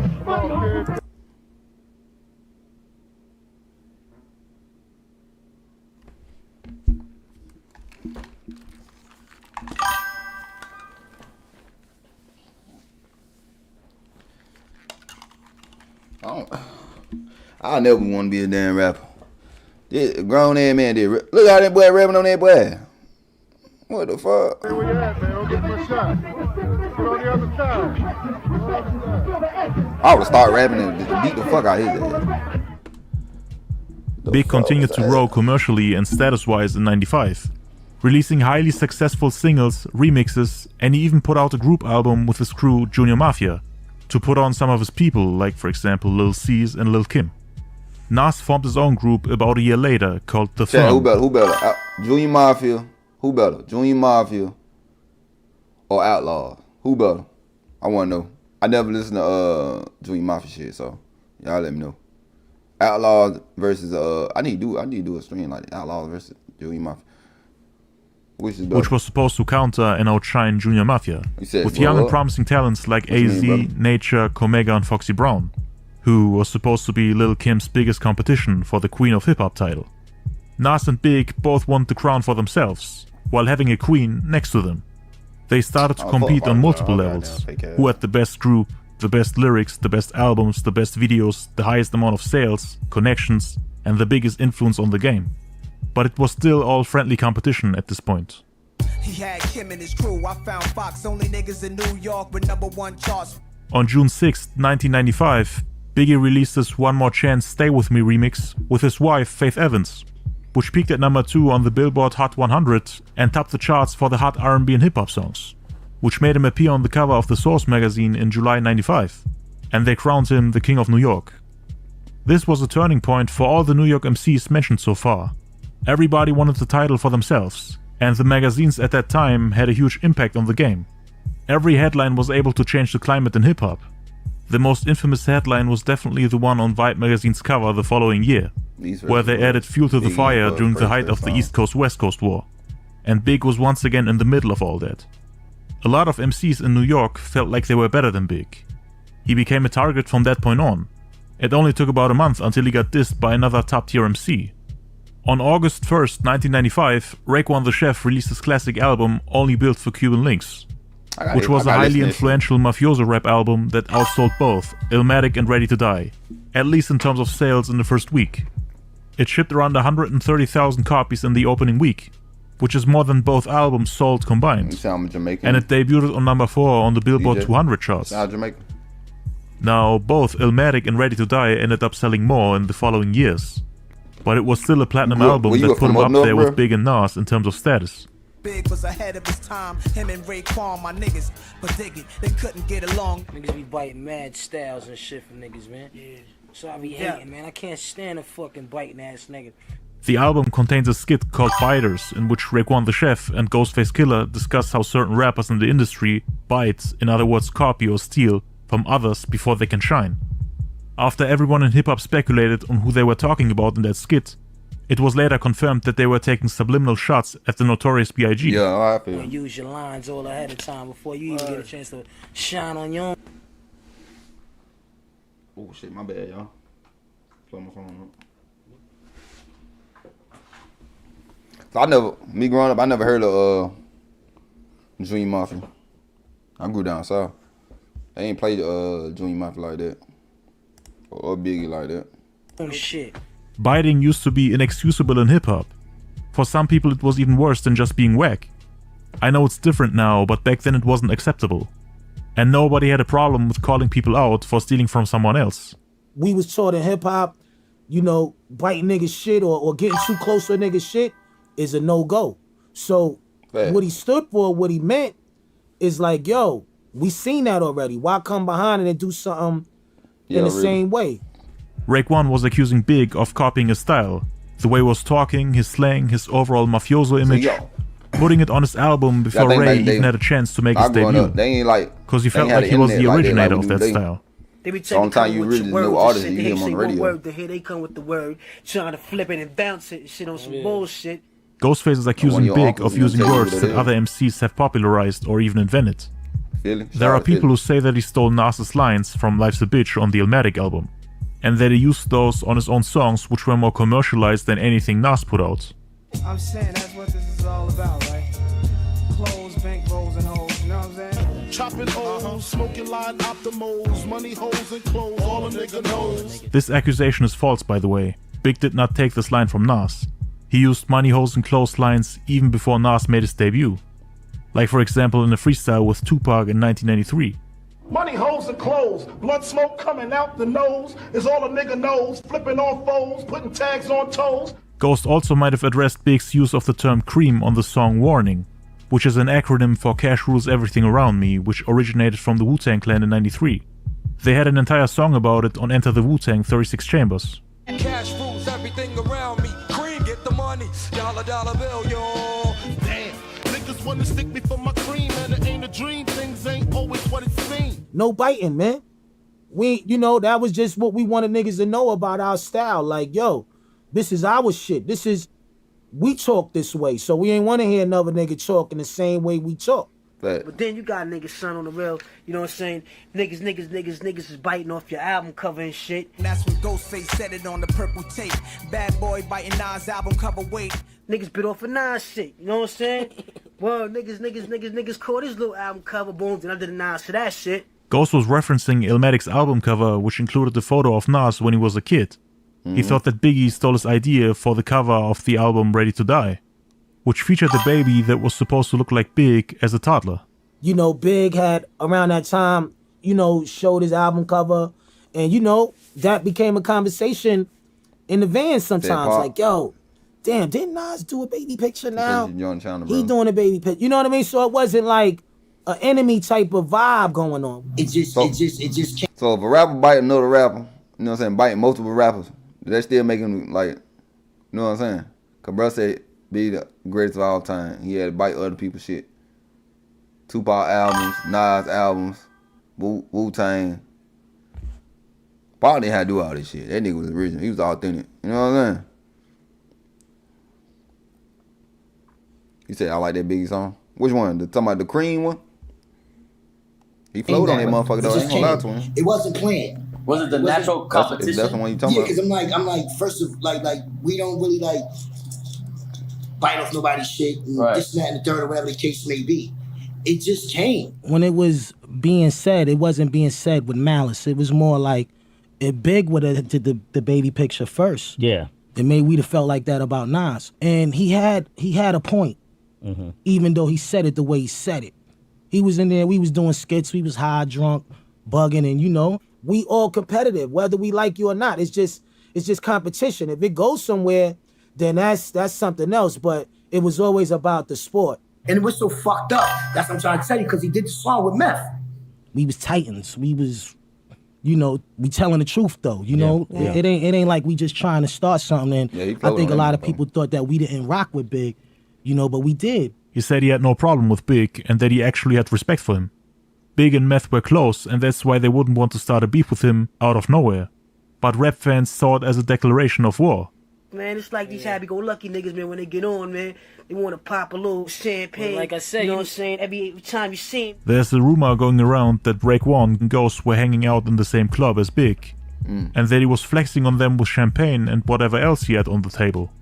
Raekwon allegedly couldn't stand him from that point on. Yeah, Jay did, dude. He thought Biggie was fake and that he was changing his character after becoming rich and wealthy. We ain't gonna put Jay-Z going pub in and celebrating his success by drinking Moet and quote-unquote sipping on champagne when he's thirsty. Birthdays was the worst days. Now we sip champagne when we thirsty. I don't want niggas sound like me on no album. For real, because I'm approaching niggas, man. For real, man. I don't want nobody sound like me, man. For real, son. That's how every member of Wu-Tang felt at that time. RZA even said that they confronted people who tried to bite Method Man's style, and they, quote-unquote, took care of them. Bad enough, nigga. I don't want nobody sound like nobody for my claim, man. Keep it real, get your own shit, man, and be original. Study. Go back and study. Study how Party and Bullshit was me before I met Biggie. You don't hear my style in this rap. Study how after I met Biggie, Ready to Die come out, his whole style changed. Study. The album also had Verbal Intercourse on it, which featured Nas as the first rapper to appear on a Wu-Tang project without being part of the group. And Nas had arguably the best verse on the entire album. And you know how lyrical Raekwon, Ghost and the rest of the clan are. The Source magazine even added the verse to the hip-hop quotables in September that year. I like older right after they crowned Big as the King of New York. Big, up until this point, never had a hip-hop quotable in the Source. Nas and several members of the clan were listed quite frequently, on the other hand. Method Man in August 1993 for his verse on Raekwon in April 94 with Cream, Nas in May 94 with Life's a Bitch, August 94 Craig Mack, who was on the same label as Big, more or less his competition on Bad Boy Records, September 94 J. Rue the Damager, with whom Big will have a beef with in the future, Method Man again in November 94 with The What on Biggie's album Ready to Die, which means the Source picked Method Man's verse over any Biggie verse on that album. And then issue 70 with Big on the cover, crowned as the King of New York. You would assume that he would at least get a quotable now, but they instead picked AZ, a rapper from Nas's camp, with Rather Unique. August 95, Jizza, another rapper from the Wu-Tang Clan, and in September it was once again Nas with Verbal Intercourse, which again was on the same album that Biggie was getting dissed on. I have skipped tons of names here who also had a hip-hop quotable, but the quote-unquote King of New York didn't even get mentioned once, and that had a lot of people talking. Biggie got upset with Nas for being affiliated with them. Used to buy magazines. Appearing on the Crazy. same Now, you album, think he was about getting this dissed shit. on. Like, motherfuckers just go buy I mean, magazines. Ghost and Ray basically called Big a Nas copycat, We had to go and to it seemed goddamn like he was Walmart. agreeing with them and picking their side. It's straight When blood they sport say out so. here. It's war. Oh, when Ghost said he said. Absolutely. When Ghost said that shit on Ray's tape, oh, that was crazy. That was crazy, man, because it was I feel you, something bro. after that. Ain't I nothing wrong think with that, bro. Big called me. Yeah, Big called me, and he's like, yo, you fucking with them woo niggas? You knew they said that shit? And he's like, yo, that's how you feel away, bro? Because me and him was tight. Right. So I was like, yo, I mean, that's Ghost. Right. Ghostface is Ghostface. There's no love lost. I didn't know he was gonna say this shit. We had a certain respect for Nas. We was one of the guys that really rooted for Nas to be that guy in New York City, one of the illest MCs. So it was a love thing that was going on. And I guess we didn't really know that Nas had a super relationship with Big neither. And he was a little disappointed because he wasn't trying to bite off my shit. No, just in general, because he wasn't coming at it like that. Because if you listen to his album, he tell a whole story and shit. So I didn't look at it like that. It was just competition at that time. So at that time, I was riding with that a little bit because it was competition. Big told me Ray was stealing my slang, and Ray told me out in Shaolin Big would do the same thing, but I borrowed from both them niggas. Now, 2 days after the album Only Built for Cuban Links was released, the 1995 Source Awards took place. And there we had another incident that was a game changer. Suge Knight, label boss of Death Row Records on the West Coast, publicly dissed Puff Daddy from Bad Boy Records on stage, and more or less turned the brewing East-West conflict into a war. Any artist out there want to be an artist and want to stay a star and don't want to have to worry about the executive producer trying to be all in the videos, all on the record, dancing. Come to Death Row. They were all getting booed that day. Even the group Outkast, which wasn't even from the West Coast. I know you motherfucking land. Y'all boo Outkast? What the fuck out? They from the South. They ain't had nothing to do with that. Damn. So Biggie's camp was once again getting competition. Dr. Dre, Snoop Dogg, The Dogg Pound, Lady of Rage, and everyone else from Death Row, or the West Coast, I should say. Big was not only getting pressured by rappers on the East Coast, but now also from the West. Everybody was competing with Big at that point, especially after him winning 4 awards that day. New solo artist, lyricist, live performer, and album of the year. I knew I was gonna win something. I'm hoping I'm still gonna win the album of the year. That's what I wanted more than anything. That the best performance. I didn't think I was gonna win that, and I definitely didn't think I was gonna win lyricist with Nas on it. But I just want the best album. That's it, because I know that was tight. Big defeated Nas in the category for Best Lyricist of the Year, and the Source also picked Ready to Die over Illmatic. Nas didn't win in a single category that day, and some people claimed that he was very angry about Big taking all the awards. That day, Big and Raekwon also bumped into each other. First time I actually seen Big was around the time everybody thought we had a real issue going on or whatever. It was just really friendly competition, but I had seen him behind the curtain at the Source Award. This was just 2 days after the disc got released, before it became the biggest headline in hip-hop. That's what I'm saying. Ray told him that the skit was quote-unquote about nothing, and that Big was one of the illest MCs. He showed him respect and more or less apologized. You know, we talk like gentlemen. I could tell that this is a stand-up dude, you know, for even approaching me about it, you know what I mean? Like, that's how I would have did it. But he was real humble and real polite and respectful, and God bless the dead. I told him, like, yo, you our brother, man. That wasn't nothing. You know how we do it. It's competition. We all at our best, and, you know, that was it. Ray said Big was speaking like a gentleman, didn't get mad or try to start an argument. He just wanted to know the reason why that skit was on the album. And Ray told him to not take it serious. He added that Ghostface was just speaking his opinion and not trying to start a beef. Ray got caught up in it because it was on his record. He wasn't trying to start a beef because that would be quote-unquote too corny. I'm trying to get more of my New York shit. My New York, I don't know too much about New York artists and shit like that. You know what I'm saying? Like I told y'all from the South. I don't know too much about. I know West Side. They play West Side. You know what I'm saying? I know them. But I don't know much about New York like that. Yeah, it just Diddy and fucking Suge, bro. They fucked that shit up, bro.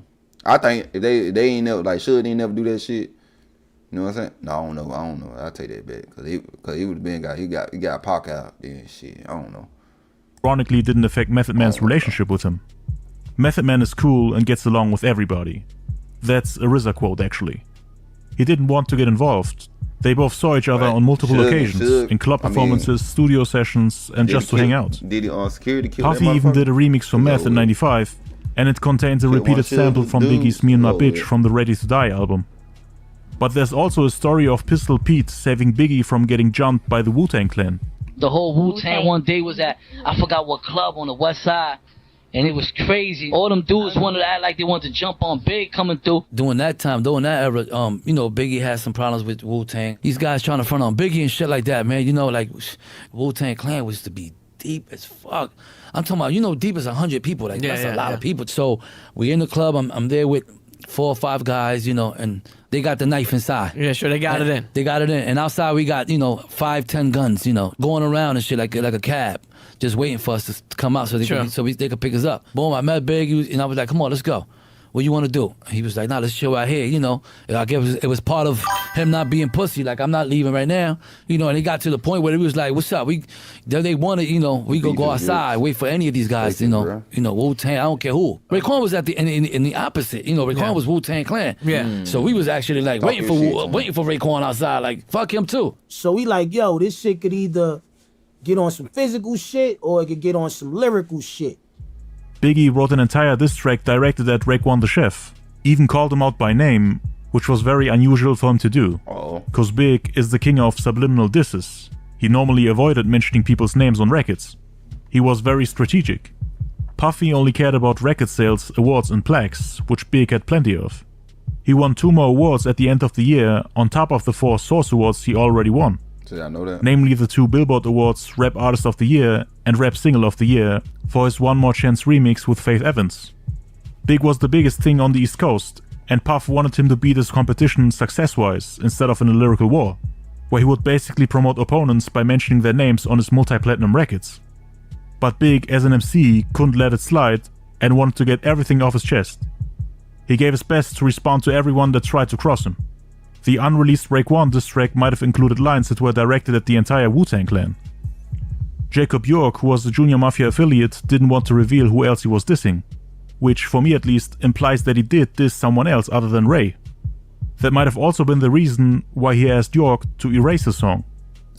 He was cool with Meth, shook hands with Ray, and the remaining members, aside from Ghostface, didn't really do anything to be involved in an all-out war. But the song would have definitely been released if Big didn't change his mind in the last second. Anyway, on October 12, 1995, Tupac finally got released from the Clinton Correctional Facility in New York. Suge Knight, the guy who basically declared war against Bad Boy Records during the Source Awards 2 months earlier, bailed him out for $1.4 million. Pac became part of the Death Row family and ultimately Biggie's biggest rival and competitor. Big had enemies on both coasts now, and this put a lot of pressure on him. But his album Ready to Die was still doing high numbers. By the time Pac was released, it was certified double platinum. The highest selling lyrical rapper on the East Coast at that moment in time. But on February 13th, 1996, Pac dropped his All Eyes on Me comeback album. One of the first double albums in hip-hop history. And he took Big's #1 spot in just a span of months. It sold 566,000 copies in the first week, and was the second album to go #1. In just 2 months, it was certified 5 times platinum. So Big was slowly losing his status. That's why I told, you know what I'm saying? I know you like Biggie. Well, he ain't go no goddamn 5-time platinum. God damn. Nigga come out of jail and went, god damn. In the game, the West was back on top. His anti-Biggie campaign was a full success. Pac changed the game in just a couple of months after getting released from jail. Another decisive blow was the release of the diss track Hit 'Em Up on June 4th, which also featured the Outlaws. One of the greatest diss tracks of all time. Pac did his best to destroy Biggie's player and mafioso image that Raekwon, Ghost and other rappers were criticizing. He tried to show the world that Death Row is the #1 gangster rap label and that no other label can come close. But on the East Coast, more and more mafioso rappers started to emerge, and they all wanted that #1 spot for themselves. Jay-Z, who at this point was the smallest of the rappers mentioned in terms of popularity, status, and commercial achievements, was about to release his debut album, Reasonable Doubt, on which the Notorious B.I.G. was featured. Big was like a big brother to Jay. Some even say he was more or less his mentor, and Jay his little sidekick.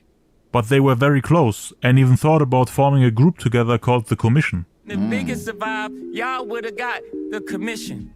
They wanted Nas on Reasonable Doubt, but he refused to appear on the album, which more or less confirmed Biggie's presentiment that Nas was trying to avoid him. I ain't seen that shit in a long time. The old BET? God damn. That's a throwback right there. And his camp, keeping his distance while collaborating with people who Big had a problem with. And a week after the release of Reasonable Doubt, Nas, who was now Biggie's biggest competition on the East Coast, released his sophomore album, It Was Written. He achieved to release the #1 album before Big, which sold around 270,000 copies in the first week and went double platinum in just 2 months. In terms of first week sales and chart performance, he was still behind Tupac, but he managed to surpass Big, who was on his radar at that time. Ready to Die went double platinum a year prior, but Nas had accomplished this in a much shorter amount of time. Although it's worth to note that the sales dropped drastically afterwards. It took 5 years for It Was Written to sell another 130,000 copies. So while the album reached 2.13 million sales in 2001, Ready to Die's performance stayed consistent, and it went triple platinum in 98. A year later, in 99, it was already 4 times platinum. But the perception was that Nas successfully outsold Big, who even congratulated him for his success. Big called him the day he heard the news of the album going platinum, and told Nas that he finally got that monkey off his back. Ironic, because that was the same album on which Nas dissed Big for being the fake king of New York, and that the crown is meant for him. Fake thug, no love, you get the slug. See before gusto, your luck low. I didn't know till I was drunk though. Probably the most memorable opening lines in rap history. According to Nas, the whole song was aimed at Big, but the one... I ain't never heard it. What is song called? Probably the most memorable opening... we gotta go back. Oh, yeah. Go back. I wanna hear that shit again. That was the same album on which Nas dissed Big for being the fake king of New York, and that the crown is meant for him. Fake thug, no love, you get the slug. See before gusto, your luck low. I didn't know till I was drunk though. Probably the most memorable opening lines in rap history. According to Nas, the whole song was aimed at Big, but the one who took offense to it the most was Tupac. I did a whole beef analysis for those two, which you should definitely check out. Yeah, make sure y'all go check that video out. The good F-E-L-L-A, verbal AK spray. The Moet and Alizé keep me pissy. A glass of Zay making mad Cassius Clay. Nas is saying that it's the alcohol that makes Big think he's tougher and more dangerous than he actually is. Ghost and Ray addressed something similar on the Purple Tape, if you remember. Grown during that time. A little champagne. Like I said, you know what I'm saying? Like hip hop, you know what I'm saying? I gotta deal with this shit now. But the most interesting line was the following. This right here is a direct response to the infamous Source cover with Big labeled as the King of New York. It was actually a quote by Pablo Escobar, one of Nas's biggest role models. He even called himself Escobar on numerous projects that followed. So it was the rap version of Pablo Escobar versus Frank White. A real drug lord versus a movie character. Big has no chance of becoming the King of New York as long as Nas is in the game. That was the message. And then he raps about friends becoming strangers in the last lines of the second verse, which could be another subliminal shot. But a thug changes and love changes and best friends become strangers. I already explained their relationship in the beginning. They were close before Big blew with Ready to Die, but they did somewhat become strangers over time. Nas said that Big didn't call him until after the release of It Was Written.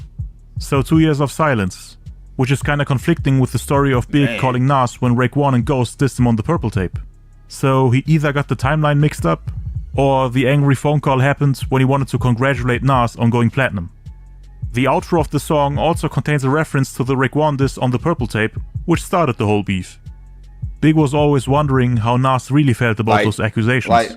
And now he got his answer. I know y'all knew Tupac and Big would be, but like all the other MC, they talking about they were beefing with each other. Did y'all know Nas was beefing with all the motherfuckers? Like back then, did they tell y'all that they were beefing? Like how did y'all find out they was like y'all had to go get magazines to find out who beefing and shit? Like I'm curious about this shit. Like how did y'all find out motherfuckers like You know what I'm saying? Had a problem with each other and shit. Like, you know what I'm saying? Cause like I don't think you could have like lyrics back then, like we do now. You can look up lyrics and shit, see what folks say. You had to really just listen to the song. Y'all fake niggas trying to copy. Better come with the real though. Illmatic nigga. Nas apparently agreed that Big was a fake copycat, and it seems like he's inviting Big to a battle. Fake ass niggas, yo. You throwing them back. Bring this shit, man. Live, man. Nas also took shots at him on the remix of Affirmative Action, which also featured this group The Firm. I take the crown off the so-called king of the town and lock it down, If you're gonna act like you a gangster or a G or the king of New York, I'm gonna expect that. And when you don't come through, then I'm gonna crush your empire. And that's what it's time for. Big was definitely not just Alfred Hitchcock. He was Stanley Kubrick. He was Langston Hughes. He was Donald Goines. He was the one. He was the one. He had more than just rap. I don't know who he just He had mentioned. the look. He had the presence, vocal presence and physical presence on the stage. He looked like a king. He's a true king of hip hop. But of course, in a highly competitive music genre like hip hop, nobody would be satisfied to share the same throne with other people. Everybody wanted to be the undisputed number one. And in order to get that title, you needed everything. Record sales, the best albums, the best lyrics, and of course, the respect from all your peers. There's many levels of it. There's your voice. There's the words you use. There's the slang you use. There's your flow. And a couple of other things. And then you just have to be able to throw it around the track the right way at the right time. It's timing. Oh, it used to be inside the tape? You know, so it's all about the gift of gab. You know, the gift of gab. Like every song? Or it's like... Some people in hip-hop accuse Nas of selling out within the community after his sound became more commercial with his second album. Others criticized him for the change in style. While Illmatic was just a hardcore hip-hop album, it was written embraced mafioso and gangster themes. Kinda like Biggie once he became more successful, which Rake One and Ghost initially criticized. So Nas was technically doing the exact same thing. But Biggie had that transition earlier with Junior Mafia and all the music videos for Ready to Die. Come on now. Hey, like if anybody's about Hip-hop, nigga, he me. love putting guns in these bitches. Like, damn, bro, you trying to get me fucked He up. lives by the rules of the game. He lives off a mafia image. I'm bringing him, showing how he totally disregarded the rules of the game, and he's everything but a mafia nigga. Reinventing it. Right, I'm showing. You know what I mean? Like if anybody's a mafia nigga, me, nigga. I fucked your bitch. I took 5 shots. I went in your crew. I mean, I just what? But anyway, Pac died on September 13th after being gunned down in Las Vegas, and Big had a near-fatal car accident shortly after. A day before that, Big got arrested for smoking marijuana. And for some reason, the Lexus truck stopped working and wouldn't start. They had to obtain a rental car, a Chevrolet Lumina to be exact, which was known for having brake problems. And I was like, yo, what the fuck? Where the Lexus at? You know what I mean? Big was like, nah, fuck that. We're gonna take this car and ride low-key for a while till they fix the truck. But it was like the brakes was fucked up on the truck. Before we even got out the dealership, I ran into the dealer that like got my question is, after Biggie died, what happened to Junior Mafia? Like they ain't signed Bad Boy? You know what I'm saying? I was like, big. I want to know. Y'all tell me. Y'all tell me, check. Y'all tell me, check. Ride low key for a while. What happened to Junior Mafia after Biggie died? Like, they just fell out like, you know what I'm saying? Y'all, because they outlaws it. Piece of shit. I don't care, see. Tupac died. Like 5 minutes, we was getting on the highway. We just paid the toll, and I was getting on the 95. Getting on the turnpike going north, and we was turning around the corner. The shit just sped out of control, and we crossed the other side of the road and hit the rail.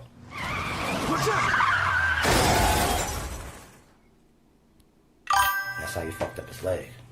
And that's how I fucked up my joint. That's why I wanted to get these fronts. What? The accident led to a broken leg for Big and a broken jaw for Lil Cease. Diddy would have been down. You know Big had to spend 3 months in the hospital and required 6 months of therapy to recover. He also had to depend on a cane to be able to walk. Big actually rapped about this on a song called Long Kiss Goodnight from the upcoming Life After Death album. It still tickle me. I used to be as strong as Ripple B. To little C's cripple me.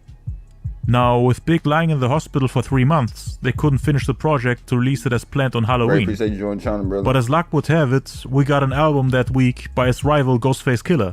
You said poopy 2 days done, before Big wanted to release this album. brother. October 29th to be exact. What you mean, brother? It might contain a few subliminal lines, but from what I've seen, they would be too vague to even be considered shots at Big. But take a look at the last 2 lines on Poisonous Darts. My heart is cold like Russia. Got jerked at the Source Awards next year. What you mean by that, brother? Rake One didn't even get nominated in a single category in the 1995 Source Awards. Biggie was the one who took most of the awards that night. Ray and Meth didn't win a single award aside from Artists of the Year in the group category. And on top of that, the 1996 Source Awards got cancelled because of Bad Boy's beef with Death Row Records. So Biggie was technically part of the reason why Ray, Jizza and Meth didn't get awards.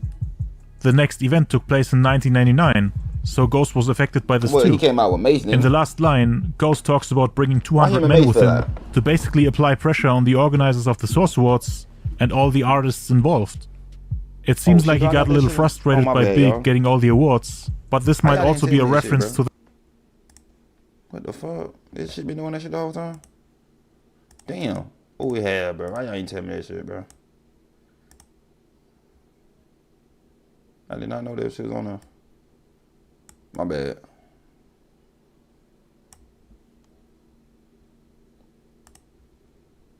that club incident where the Wu-Tang Clan allegedly had around 100 goons with them to jump or to basically intimidate Big and his crew. But anyway, Life After Death doesn't come out on Halloween, and Big changes his plans for the upcoming project. Instead of releasing a single album, he decides to drop a double LP just like Pac with All Eyes on Me. And he wanted to outsell him to regain his #1 spot. But the accident made things a little more difficult for him. He lost time and opportunities for potential collaborations, like for example with Nas, cause they were supposed to meet and do songs together.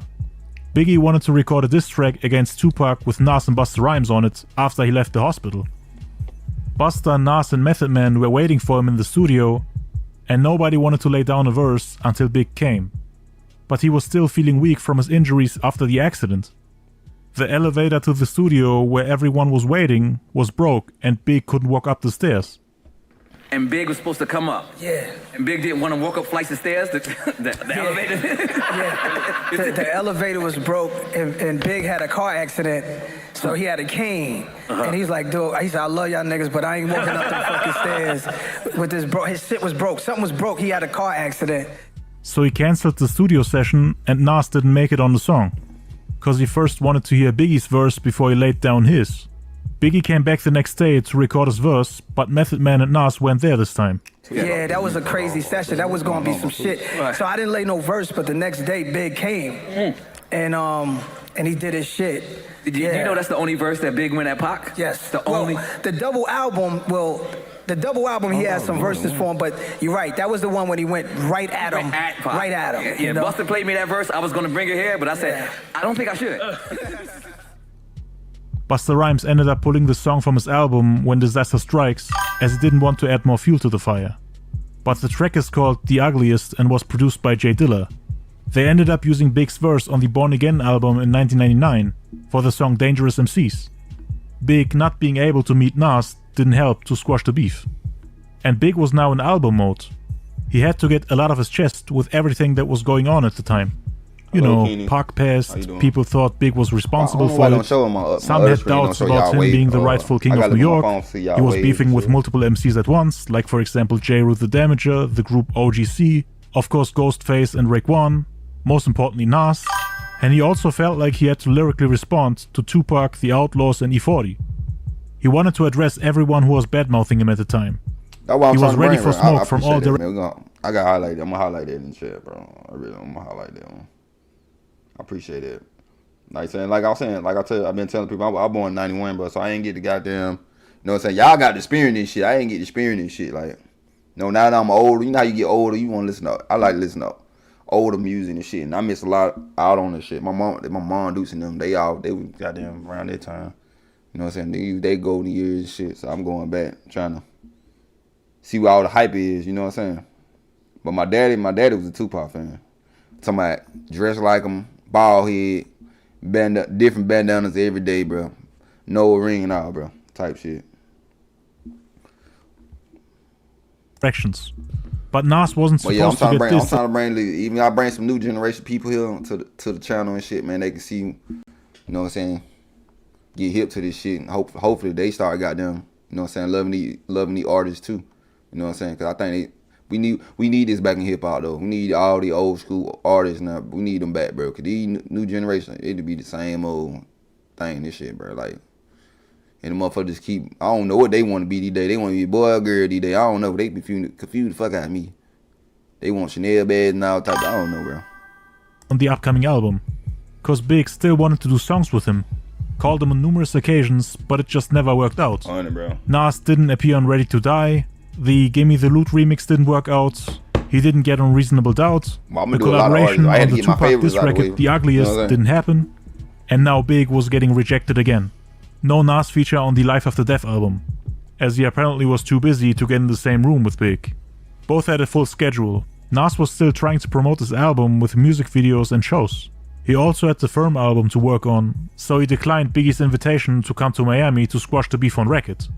All he was left with was Nas dissing him on his multi-platinum album, Rain Ghost doing the same on the Purple tape, and a diss record that destroyed his marriage and his status in the game. From the outside it just seemed like Big was too scared to respond to anyone, even though he's the quote-unquote king of New York. Even on Park's posthumous album, The Donk Illuminati, The 7 Day Theory, which came out on November 5th, I don't think no damn album can beat goddamn Machiavelli. What y'all think? No album can beat Machiavelli. Every time I try to put another album against Machiavelli, Machiavelli win every damn time. 96, Big was still getting clowned for being a fake king of New York, and that was on an album that went 5 times platinum. So the pressure was on Big to respond to all that and to prove that he truly deserves that title. Big ended up adding multiple diss tracks to the album and tons of subliminal lines in all directions. Kick in the Door was hereby the one that was aimed at Nas, Ghost, Ray, and a few others like J. Rule the Damager, the group OGC, and even the producer of the song, DJ Premier. Nas, Rain, Ghost apparently knew about the existence of the song before the album was released, and there's a rumor that they were planning on recording a response record together. But Big passed away on March 9th after a drive-by shooting in LA, which occurred 16 days before Life After Death was released. So the response record never happened. Biggie's sophomore album debuted at number 1 and sold 690,000 copies in the first week, which means he outsold both Pac and Nas in terms of first week sales. All Eyes on Me sold 566,000 copies, and it was written 270,000. Rumor that they were planning on recording a response record together. But Big passed away on March 9th after a drive-by shooting in LA, which occurred 16 days before Life After Death was released. So the response record never happened. Now why Big shit ain't solved? Why we ain't got no suspect for Big?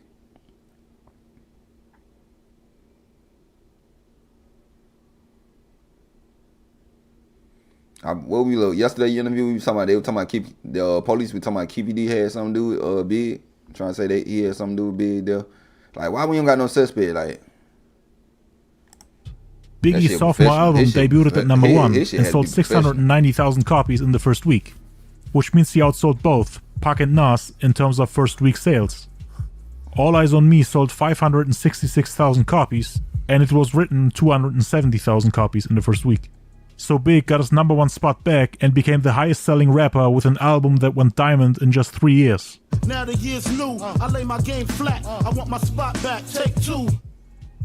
Anyway, let's analyze some of the disses on the album. The intro to the song Kick in the Door features a skit, which is basically an interview with an artist called The Mad Rapper, who's ranting and whining about Biggie's success while not being able to sell records, even though he has released 4 albums. It was about having fun. This is of course a shot at all the rappers who were complaining about Big during the past years, and those who were commercially flopping while being jealous of Big's achievements. This is my 4th album. I ain't made a dime yet. Oh my god. Biggie starts off by metaphorically pointing his finger at certain people in the crowd, and by telling those individuals that the song is dedicated to them. Just like an R&B singer dedicating a slow jam to all the ladies in the audience. It's British, right? Big is pointing at his enemies who are watching and tells them to enjoy the show, British, if I'm which will right, basically be a roast session just for them. There are speculations about this part of the song having a deeper meaning to it. Some people suggest that the 10 people he's pointing at are real people who are about to get dissed. That's what we're gonna find out. Like, if something happens to him, that's what we're gonna find out. The first line is directed at Pac and Nas, who were on top in 96. Pac was gunned down 7 months after releasing his #1 album that put him on top.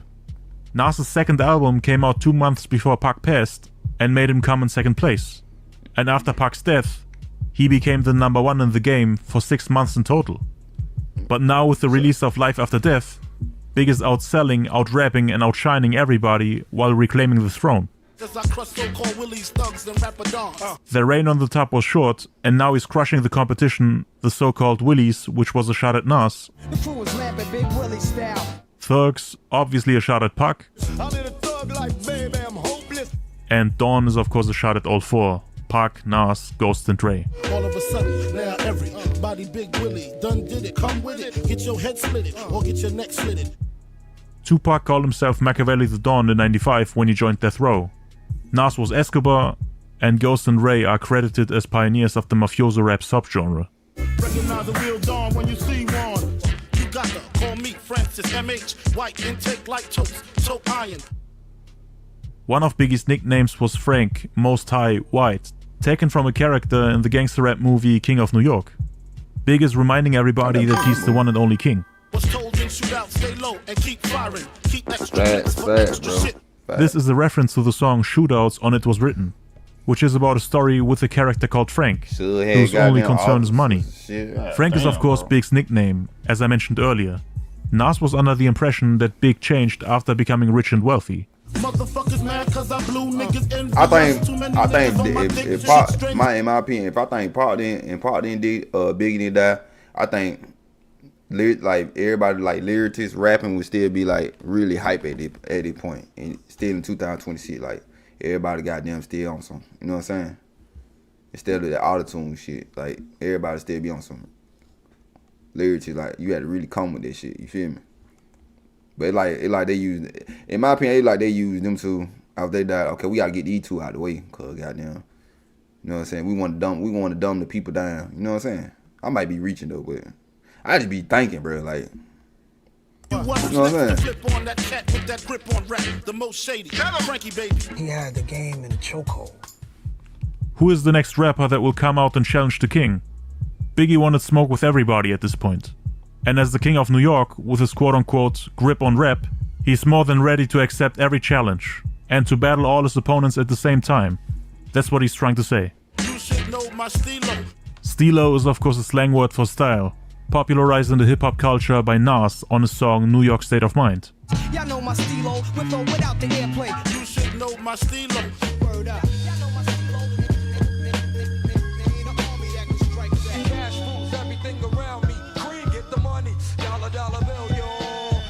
You like a told me, cash rolled everything around me. Shit, lyrically, niggas can't see me. I love that song. I like that song now. I ain't gonna lie. I like that. That's one of my biggest songs right there. They went with Bone Thugs Hunt.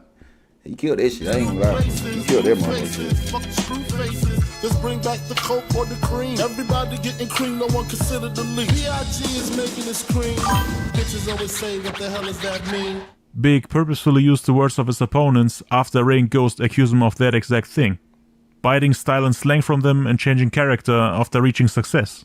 They be coming with your words more creative. And shit. They say one word. I like how you put that, twin. Word, trying to flip it and bounce it and shit on some bullshit. Went from 10 G's for blow to 30 G's a show to all G's with O's I never seen before. So I'm like, damn, what the fuck, man? It's like these happy-go-lucky niggas, man, when they get on, man. Next, he's using a double entendre, a sexual reference, and a metaphor for pulling the trigger on his enemies. Jesus, get off the notorious. Before I squeeze and bust. He continues the scheme with a simile to compare the heating of a metaphorical chrome barrel to that of a tea kettle. If the beef between us, we can settle it with the chrome and metal shit. I make it hot like a kettle get. The next line is another double entendre. God damn. You better get whose censure could mean that Nas is too soft to handle Big on his own. So it could be interpreted as an advice for Nas to go get Raekwon and Ghost as a backup. But it could also mean that he should go battle Raekwon and Ghost for starting the beef and putting them against each other, which would have a much better outcome for Nas. So 3 against 1, or Nas against his friends. You're delicate, you better get who sent you. You still pedal shit, I got more rides, the great adventure. All I got is beef with those that violate me. I shall annihilate thee. Bucket raw, kick kicking down your goddamn door. Something like kicking the door, waving the 4-4. All you heard was Papa, don't hit me no more. Met the cow, putting niggas back in. Everybody had their own style. When I see you, guaranteed to be an ICU. He starts verse 2 with more metaphors and references. On your mark, get set when I spark you wet. Big shoots like a starter pistol, and just when Nas, Ghost, and Ray start to run, they get shot and soaked in blood. Oh, no, that's good. So, damn, you not finna get me goddamn straight again, bitch. You got straight one time. Biggie won the award for the best lyricist of the year and got picked over Nas, Redman, and Big Mike during the Source Awards in '95. This verse also became a hip-hop quotable in 1997's May issue of the Source magazine. Nas didn't get a single award that day, while Big took everything home. You cursed it, but rehearsed it. Ray and Ghost marked Big's style, yet they secretly desire to be him and copy everything he does. I drop unexpectedly like bird shit. I think this line is self-explanatory, but could also be a reference to the studio session with Nas, when Big was spitting lines off the dome like a machine gun, and Nas was just dumbfounded and flabbergasted while not being able to compete. The next lines are about bad record deals and them not getting paid by the label the way they should be. So? Why you think that, brother? This could also be directed at the group OGC, who were cool with Big in the beginning but had a falling out later on. We was cool with Biggie and them. You understand what I'm saying? Junior Mafia. Yeah, I see what you're talking about. It was love about, there. It really was. But on top of that, Tech, he was for real cool with them niggas. I punish them. I'm done with them. OGC performed a song called The Storm for the first time at the Palladium. And Big and Junior Mafia were also there. Top Dog's verse interpolated lines from Shabba Ranks.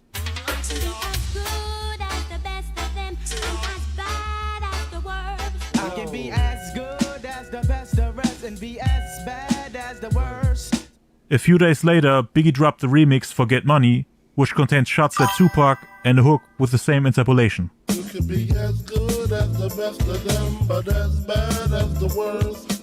Some members of OGC and their collective, the Bootcamp Clique, felt that Big stole Top Dog's idea and accused him of biting.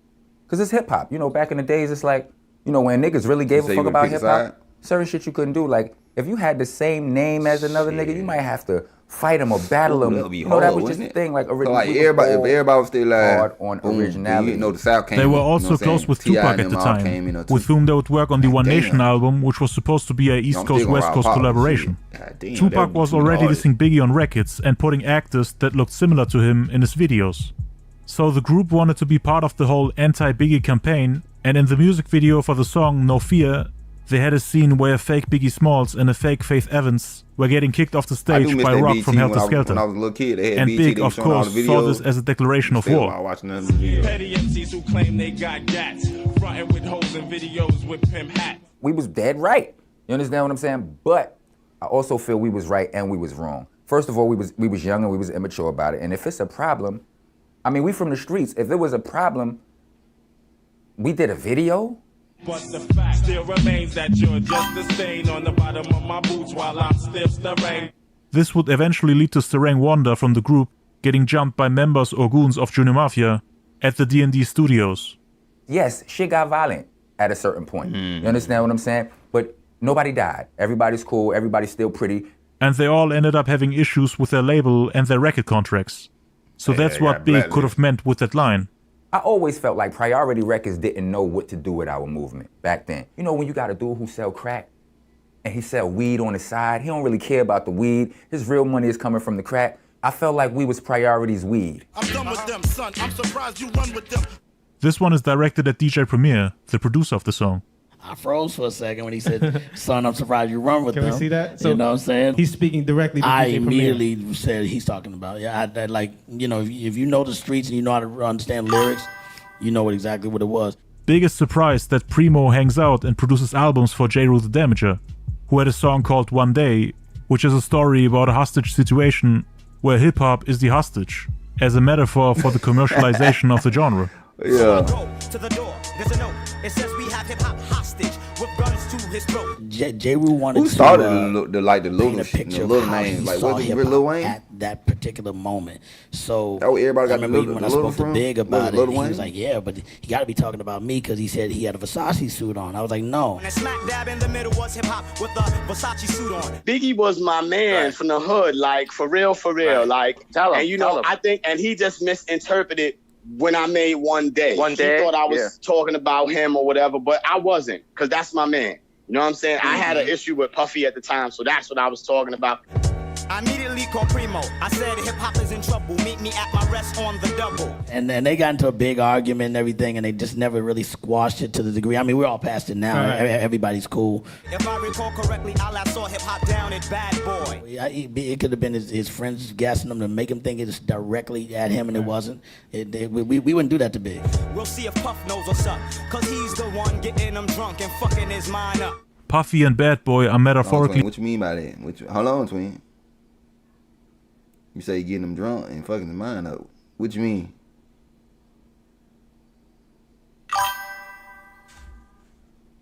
Making hip hop drunk and fucking up his mind. That's why on Me or the Papes he said, Hoping that they'll get drunk off Moet or Cristal. But that's not my particular style and taste. My name ain't Puff and I ain't got loot to waste. hip hop is in trouble and J. Rule's trying to save it. So Big First I felt heard like it, he huh? had to respond. He told me, he said, you know, I'm going to have to get at your man. I'm going to get at a few people. And he did. He didn't just get at Rue. He got at Nas. He got at Ray and Ghost, you know, on the third verse. When you know, he was mad at Smith and Wesson. Well, not Smith and Wesson. He was mad at OGC. So he was including a lot of other people as well. I think they got coming them, cause they nothing but dicks, trying to blow up like nitro and dynamite sticks. The last lines are about rappers who are trying to blow up, and I'm mad at Big for having all the success everyone is dreaming about. The third verse is more direct and less metaphorical. This goes out for those that choose to use disrespectful views on the king of NY. This, of course, is a response to Nas, who had previously taken shots at Big and who claimed the title for himself. Let me let y'all niggas know one thing. It's one life, one love, so there can only be one king. I take the crown off the so-called king of the town and lock it down, The next line is directed at Raekwon the Chef, who took shots at Big on Ice Water on the only Built for Cuban Links album. Beat for white, pulling bleach out, trying to throw it in my eyesight. Fuck that, why try? Throw bleach in your eye, now you're railing it. Snatch that light I ain't shit, gonna lie. scaling it. So I ain't gonna lie. It seem like Big eating their ass up. I ain't gonna lie to you, Twin. I don't know about y'all. Big eating their ass up. I ain't gonna care. You know what I'm saying? He eating their ass up. Wait, how you doing this shit, yo? Like it like Big eating their ass up though. I ain't gonna care. instead of just trying to do it, Big guarantees that he will do it. Throw bleach into Raekwon's eye so he gets blinded and can only read by using Braille. Big is also stealing Raekwon's cocaine to make profit out of it. Then take all your assets, conscience of your nonsense. In 88, sold more powder than Johnson & Johnson. These lines are actually aimed at Jay-Z, and this has been confirmed. Big was dissing him all the time, even on songs like Brooklyn's Finest, on which they collaborated. But it was all friendly competition between them. We're on tour, and I'm consistently playing Jay. What's up? How you He's doing? like, all right. Shit's He's coming good, back. he's good. For Big. He says, yo, I'm going to Said go Diddy do party. the second verse on Who Shot You. When I come back, you're going to say I'm the best. And he's like, nah, but you're going to say I'm iller than your man. Thou shalt not fuck with North Sea Papa. Feel 1,000 deaths when I drop ya. But I'm listening to it, and I'm just like, fuck, he really meant that shit, yo. You know what I'm saying? I feel for you. What's the girl name? I'm the Don. Pussy when I want Rolex on the arm. Jagger. What her name You is? said your Jagger, rhymes right? Or better some shit? than When she was talking about anybody Biggie. I've ever heard say Y'all their wanna see rhymes. that And he one? was like, what the fuck are you After talking this about? one? So I'm the best. I was like, no, When she you're the talking about best Biggie rapper gonna lead the I've label ever and heard. shit. And he was like, so what does that make your man? I said, my man's the best MC I've ever heard. You'll die slow but calm. Recognize my face. Said Big wasn't real. Pop was the only There are one. many stories of them going back and forth in the studio. Both Facts. could create and store entire verses in their heads without using a pen and paper. That's how they made Brooklyn's Finest and I Love the Dough. They were more or less trying to outshine each other every time they rapped together. The engineer actually came and dropped I the wanna pad, know who the fuck put it made right between goddamn them, Jay-Z the and then Jay goddamn looked at it king. and pushed I it mean, to king Big, of rap. and Like, then who Big the looked fuck at it and said pushed it this back shit? to Jay, and that's the time they found out neither one of them wrote. What's your name? Who shot you? My ties like Sinatra. Who shot you? Can't talk fuck with a gun in your mouth, huh? Bitch ass nigga. Them rings and things you sing about, bring them out. It's hard to yell when the barrel's in your mouth. Oh, Biggie. The rings and things you sing about, bring them out. It's hard to yell when the barrel's in your mouth. You crazy? Think a little bit of rhymes can play me. I'm from Marcy, I'm varsity champion JV. I beat down brutally, fuck who you be or where you're from. Cough up a lung, where I'm from, Marcy, son. Keep your hands high, shit gets steeper. Keep your hands high. East Coast, East Coast, East Coast, West Coast, West Coast. West or East Coast, squeeze toast, leave most in the blood they laying in. You're holding more drugs than the pharmacy. You ain't harming me, so pardon me. Pass the safe before I blaze the place. I dabbled in crazy way without rap. I was crazy straight. Partner, I'm still spending money from 88. When I was pushing weight back in 88. Conscience of your nonsense in 88. So more powder than Johnson & Johnson. With Conscious of Your Nonsense in 88, Big was addressing lines on Dead Presidents 2, on which Jay boasted that he made enough money in 88 from dealing drugs.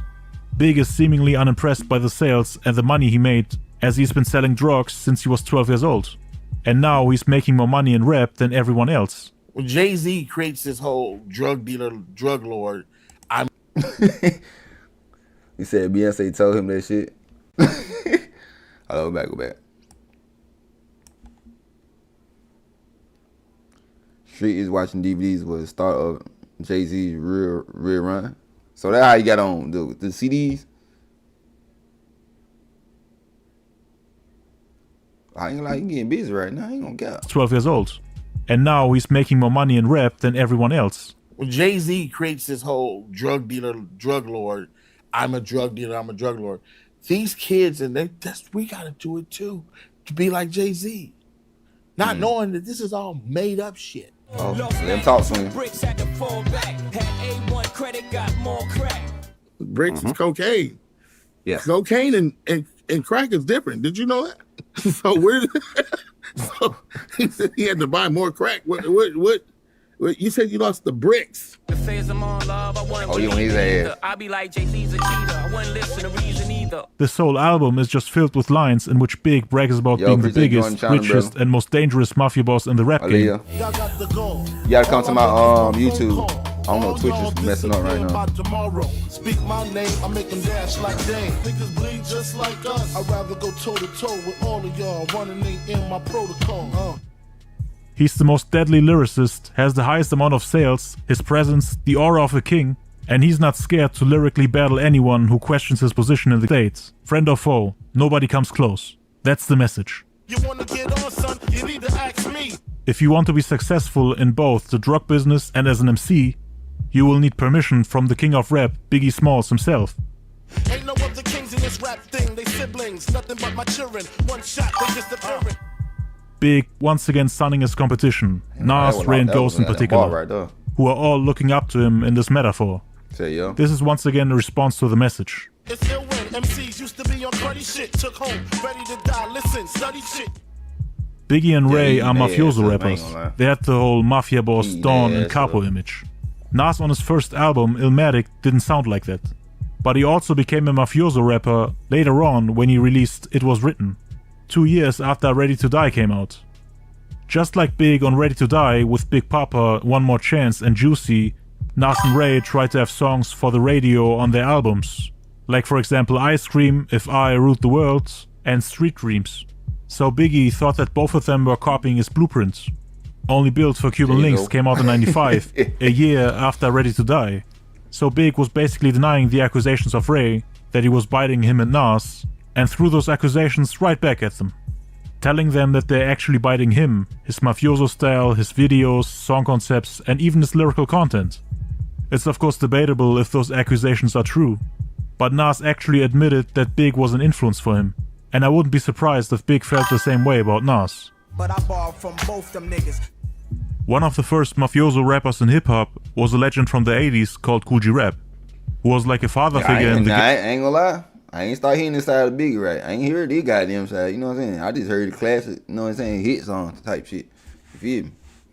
I ain't hear this side. You whooping their ass, goddamn. I ain't gonna lie. Game for many rappers. What my big fans Biggie even called him the originator at one point. His style is heavily inspired by him. Y'all boy be talking y'all shit The same right now, goes too. for Nas, who appeared on G-Rap's 456 album in '95. Mafioso rap wasn't even his thing in '94. That wasn't his style until It Was Written came out in '96. But he did have some references to the movie Scarface in the song The World Is Yours. I mean, the video and the title itself were clearly paying homage to that movie. With Jay-Z on. They're crazy, they almost got like the same name. Dangerous, we good fellas. Niggas can't bang with us. Mafioso and Kung Fu movies were always a huge influence on the culture. So I wouldn't say that Nas did a 180 and that he became fascinated with mafioso themes out of nowhere. He just evolved as an artist. But I would definitely agree that everybody was kinda taking inspiration from the top tier rappers in the game at that time. So Big most likely sparked everyone else in the game to get on his level and to not look soft in comparison. Why they got DMS I mean, it was on highly competitive. Everybody wanted to be the best, the toughest, the most dangerous, the richest, the most powerful. What the fuck DMS at? DMS went out in the 90s? Hold on, you gotta throw, Twin, we gotta throw goddamn DMS in there now. DMS got them rapping. No. And the mafioso image is basically a combination of all that. And rapping about street life and things you can relate to has always been a part of hip-hop. Now they on some money shit successful out the blue. Frank's only concern was his papers. It's like these happy-go-lucky niggas, man, when they get on, man, they want to pop a little champagne. Big accuses them of doing the exact same thing in their music videos and lyrics, and then suddenly starting to brag about their luxurious lifestyle instead of the street shit they used to rhyme about. On the song What's Beef, he touches on the same subject again and goes further into detail. Sometimes I get kinda peeved at these weak MCs with these supreme ball of life lyrics. This is once again directed at Ray and Nas for songs like Ice Cream and Street Dreams, where they either dedicate entire verses to the ladies or brag about expensive cars, clothes, alcoholic beverages, and of course the ability to afford to waste money in casinos without having second thoughts. No work release, purple M3s and jet skis. Yeah, I squeeze 3 at your cherry M3, bang every MC easily. My niggas rolling 10 M3s. Yeah, I squeeze 3 at your cherry M3. Cherry M3s with the top back. This nigga don't. This nigga Jay-Z don't got no original goddamn song. Like, bruh. Niggas frontin' ain't saying nothing. Like, people tell me when I was growing up, they like, Jay-Z was buying Biggie and shit, type shit. Now I see what they were talking about now. They were starting to compete with material things. Cars, jewelry, the newest technology.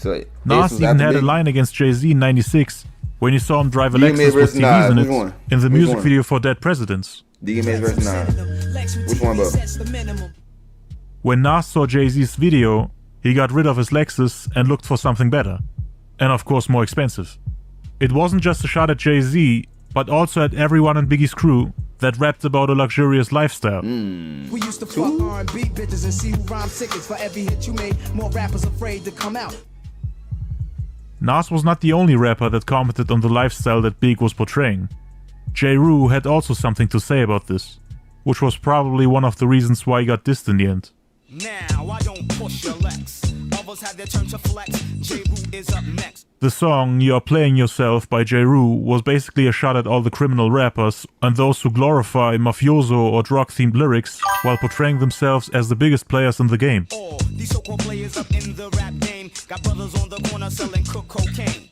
Basically everything Big represented and what almost every rapper in New York allegedly copied from him. That's why he felt like J. Rue's anti-player song was directed at him. It's almost like a counterpart to Junior Mafia's Players Anthem in 1995. Just the way nah, he ain't no rhythm. All day, every day, I don't know what else to say. You're a player, but only because you be playing yourself. With all that big Willie talk hot, you're playing yourself. J. Rue also called these people fake hustlers and liars who would have snitched on themselves if all the lines they rapped about were true. I never knew hustlers confessed in stereo. And that's why Big took it onto himself to address all the criticism, and at the same time all the people who are getting away with copying him. He had a huge impact on the game at that point in time, introducing a style that is both club-oriented like Heavy D, and at the same time mafioso-themed like Cool G Rap. Many rappers tried to copy this blueprint after seeing how well it worked commercially. Y'all niggas sound like me.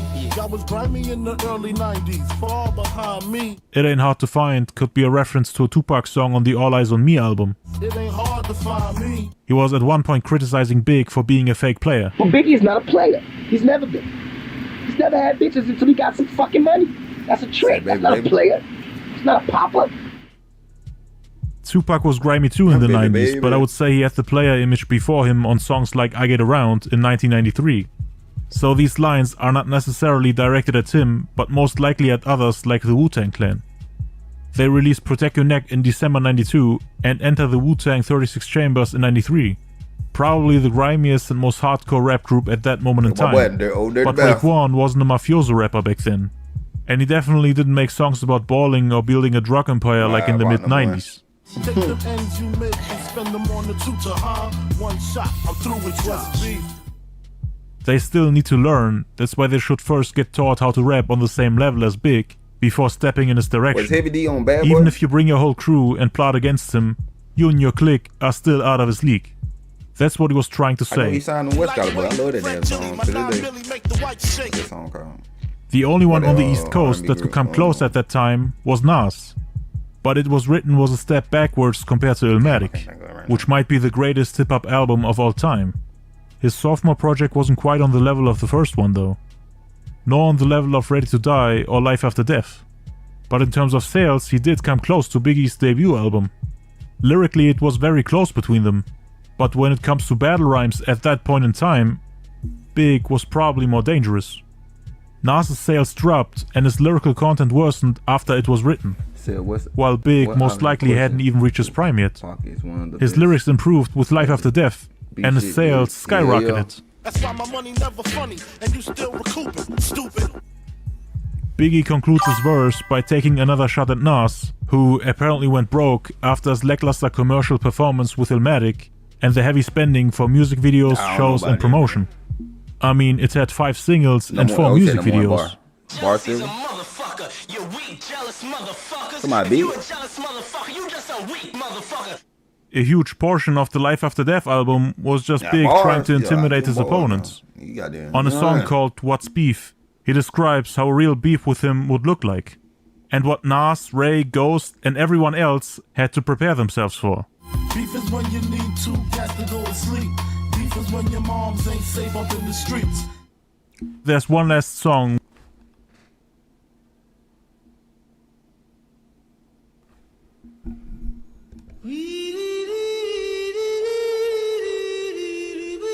Is that damn? Did they get? Did the? You know, y'all know the what they used to have on BT called Beef. Did they get that from Biggie? Hold on now, I know I ain't tripping, twin. I know, you know what I'm saying? That shit, you know what I'm saying? If y'all seen Beef before, when they were talking about they had the show on BT where all the rappers, they were talking about all rappers who had beef with each other and shit. 50 Cent, all them talking about what's beef. Beef is what CV and I think 50 Cent said this shit on set. Hold on. Album was just Big trying to intimidate his opponents. On a song called What's Beef, he describes how real beef with him would look like, and what Nas, Ray, Ghost and everyone else had to prepare themselves for. Beef is when you need 2 cats to go to sleep. Beef is when your moms ain't safe up in the streets. I know I ain't tripping, yo. There's one last song we need to take a look at. Actually, the last song Big ever recorded before he passed away on March 9th, 1997, and before the beef came to an end. In the commission, you ask for permission to hit him. He don't like me, hit him while wifey was with him. The song is called Victory, and Puff put it on his album No Way Out, which appeared in the same year it was recorded. Big was still in war mode, even in his last days, and he even made it more personal by going at his family, trying to hit a nerve and to provoke a response. He really wanted to destroy his career. The son of Satan, they say my killing's too blatant. He hasn't taken hell no. See, there we go, Big. I was trying to hype you up. You know what I'm saying? I was trying to be there for you, twin. You just, Christian over this motherfucker. I don't know. Yeah. I'm Christian over here, motherfucker. I don't know. Y'all just heard these? I don't know. We gonna wind this motherfucker back. Hell nah. See this shit right there made me start listening to your head right there. You know what I'm saying?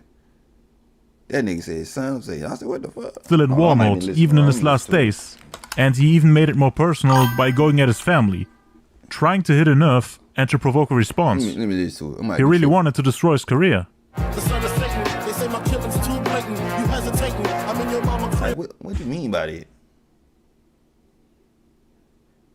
I hope you just trying to rhyme with this shit. Like, I don't put, man, that nigga said sensei. Oh my God. These lines are directed at Nas. Biggie is making threats and implying that he will take care of him and his family. You may remember how he defined the term beef on his Life After Death album. Beef is when your moms ain't safe up in the streets. And right here, he's telling Nas that he's waiting for him in the house of his mother. My big guy was trying to diss somebody's mama. What the mama? Now, the next line could be a double entendre. And if it is, then there's no denying that he's taking shots at Nas and his family. Not taping, your fam, destiny lays in my hands. That lays in my waist. Your fam, destiny lays in my hands. Nas has a daughter called Destiny, who at that point in time was 2 years old. Not only does the fate or the destiny of Nas's family lie in Biggie's hand by him being an imposing threat, but he also has his daughter Destiny in his hands, literally, while sitting in the house of his mother. Oh, you know he cool with Jay-Z, so Jay-Z had to tell that motherfucker. You know what I'm saying? Cause Jay-Z allegedly, you know what I'm saying, for Nas' baby mama and shit. Damn. Who at this? I know one thing for sure, 2 first shade. I couldn't have no baby mama in the 90s. Ooh, y'all motherfuckers off the chain. Y'all didn't give them 2 fucks by nobody. God damn, I thought they worse than my generation. But hell nah, they ain't had shit on y'all. God damn. Point is duct taped on a chair, while Big has a gun lying in his waist. He had multiple lines similar to this on Life After Death, but those most likely weren't directed at Nas. They were just meant to intimidate his opponents and to convince the listener of how dangerous Big and his people are. I hope they know my nigga got a fucking kidnap kids. Them in they ass, throw them over the bridge. Oh my God, here we go.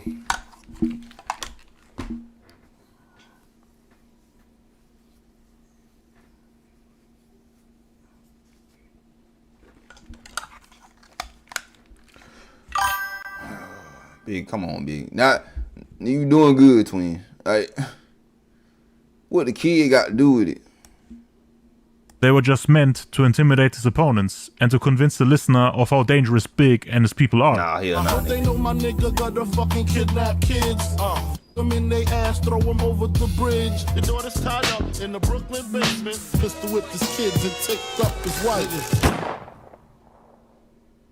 Again, these lines are not meant for Nas, but in combination with the one where he mentions Destiny, they can be quite intimidating. Francis, M to the is H phenomenal. Gun rest under your vest, body abdominal. Big continues with his declaration of supremacy by once again referencing the name of the drug dealer in the movie King of New York. But this time he adds the M to the is H, the Most High, which Jay-Z would notoriously adopt for his song. H to the Izzo, B to This the nigga. Izzy. I don't hear nothing about Jay-Z no more. He ain't the original for nothing no more. I don't even, you know what I'm saying? They gonna took it. And I was singing this song, and this shit was about to be, oh my God. With Shizzle, my nizzle used to dribble down in VA. Wrong nights, I perform like Mike. Anyone, Tyson, He used Biggie Jordan, shit, goddamn. Get clips and shit like Michael, that. take your pick. Jackson, Tyson, Jordan, Game 6. Your reign on the top was short like leprechauns. Your reign on the top was shorter than leprechauns. My brain on the top is long like marathons. When the Remy's How many songs you gonna use this shit? Ain't no telling, will I fuck him, will I diss him? When the Remy's in the system, ain't no telling when I fuck 'em, will I diss 'em. Cause I see some ladies tonight that should be having my baby. Cause I see some ladies tonight that should be rolling with Jason. Gon' blast sweet soul. I know one thing for us, we don't expose Jay-Z ass. I know that. If y'all ain't getting nothing out of this live, y'all got some goddamn we expose Jay-Z ass. But that nigga got every song, Biggie. He got Biggie. He got Nas. Stole Tupac, Me and My Girlfriend. With him and Beyonce. Like, he said the cross is from Roman record punishment. Spirit not even believing. Hold on, twin, you getting deep. Hold on, twin. Goddamn, hold on, twin. You getting a little deep now. Ask questions like I'm glad you told me that knowledge, though. I didn't know that. fast. That's how most of these so-called gangsters pass. Isn't this great? Your flight leaves at 8, her flight lands at 9, my game just rewinds. Isn't this great? My flight leaves at 8, her flight lands at 9, my game just rewinds. On the road to riches and diamond rings, real niggas do real things. On the road to riches and diamond.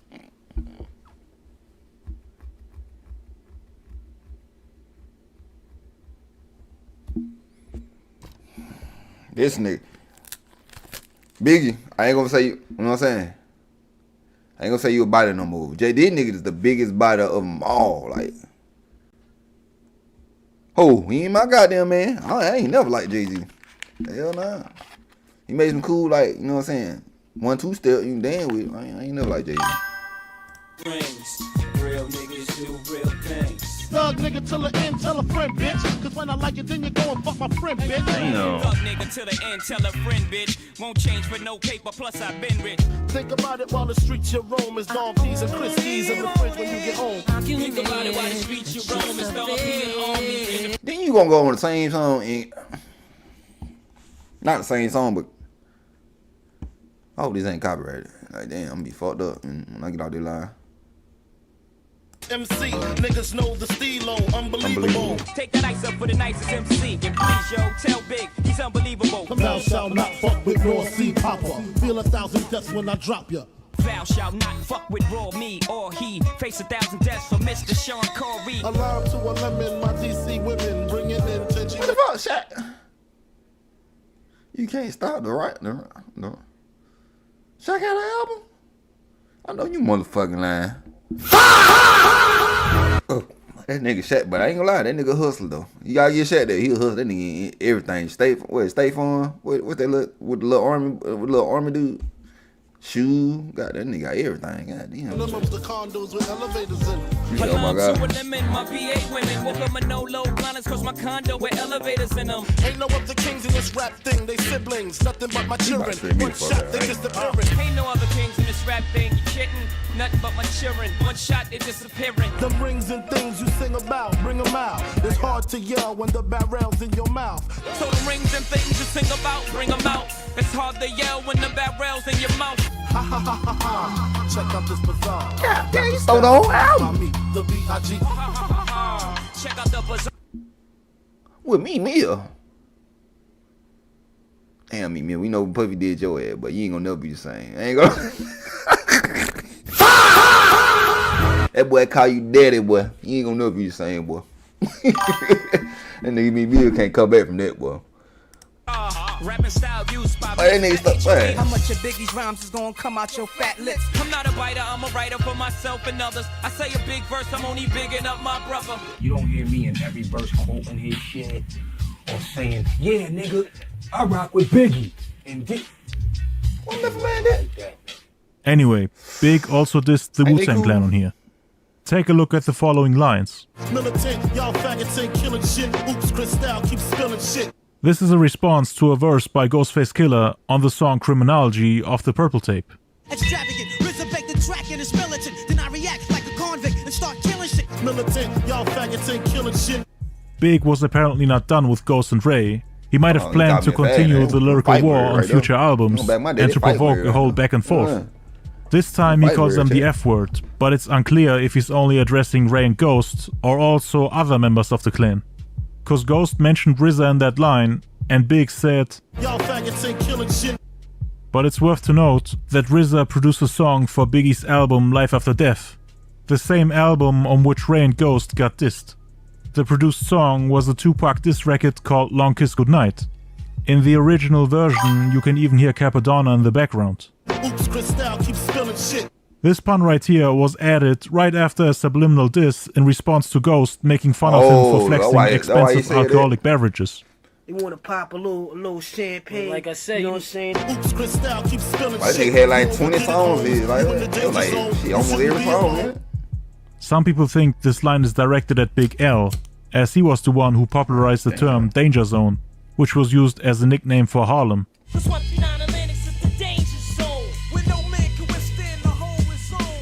You overdid it, Holmes. You in the danger zone. You shouldn't be alone.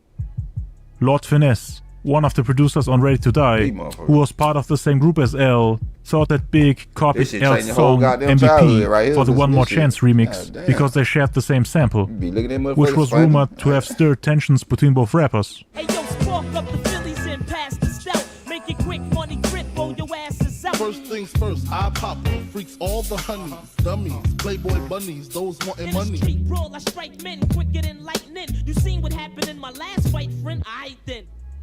MVP was also on the same album as the song Danger Zone, so he could have used those lines and his sarcastic tone to subliminally mock him. But I personally think that it's a stretch. I think it's just a continuation of the previous line. He's just mocking Ghost and giving him a warning to not step in his direction. Especially not alone. No respect, squeeze off to all y'all diminish. Shootouts for 20 minutes until we finish. And once again he's referencing Nas's song Shootouts. Just like previously on Kick in the Door. Ironically, every time Nas is getting dissed. I don't think it's a coincidence. To this day, I feel like he could have crushed any MC if this was a full diss track. We need to shine a light on this shit. The beat is just perfect. And with Big's lyrical skills, one-of-a-kind flow, and energy, it wouldn't be easy to make a comeback. Imagine if he used this beat to respond to Tupac's Hit 'Em Up, or against Nas's response racket to Kick in the Door. Big was just a monster at that time, and I would have loved to see the result of that battle. He really wanted to end Nas's career. I mean, you wouldn't involve someone's kids and parents in the battle if you weren't planning on going all out. That we like, in my opinion, like for like rap, like, the kid, your mom, grandma, and all them, you gotta keep that shit out of there, bro. Like that's just me. Like kids don't got shit to do with that shit, bro. Like that shit, you say my kid, I don't even got kids, but you say my kid. Ain't no more being cool. I'm dead ass. You talking about tired of my daughter? Bitch, you got me fucked up. But I would have burned that month. I would have burnt Bad Boy down. It's similar to the strategy Tupac used against Big when he involved his wife Faith Evans. So he might have taken some notes on how to effectively strike a nerve and hit someone where it hurts the most. Jay-Z was also inspired by this tactic and did the same against Nas by involving the mother of Nas's daughter Destiny in their beef in the late 90s and early 2000s. So, in order to threaten and scare Nas, Big used Destiny and her grandmother. I told him this. And Jay, Big's teammate, used her mother, Carmen Bryan. Nas's family, for whatever reason, always became a target. I can only imagine how dramatic and serious Big's beef with Nas would have been from that point on. Probably even more than his feud with Jay-Z. His sales dropped after it was written. And the music he put out afterwards wasn't up to par with his previous projects until Jay kinda pushed him the way Big did in the mid-90s. So would it be easy to destroy a Nas who was quote-unquote past his prime and slowly falling off? Or with the battle sparking... I'm saying, like, this, the whole time I'm just now getting to it. This like life after death. You feel me? Like, that one that shit, you know what I'm saying? All that shit, what he said in their songs. So even now I really couldn't do nothing. You know what I'm saying? Now he was lying at it. Man, little nigga, he got me fucked up. The way it happened in the early 2000s when Jay challenged him. I've been asking myself this question for a long time now. He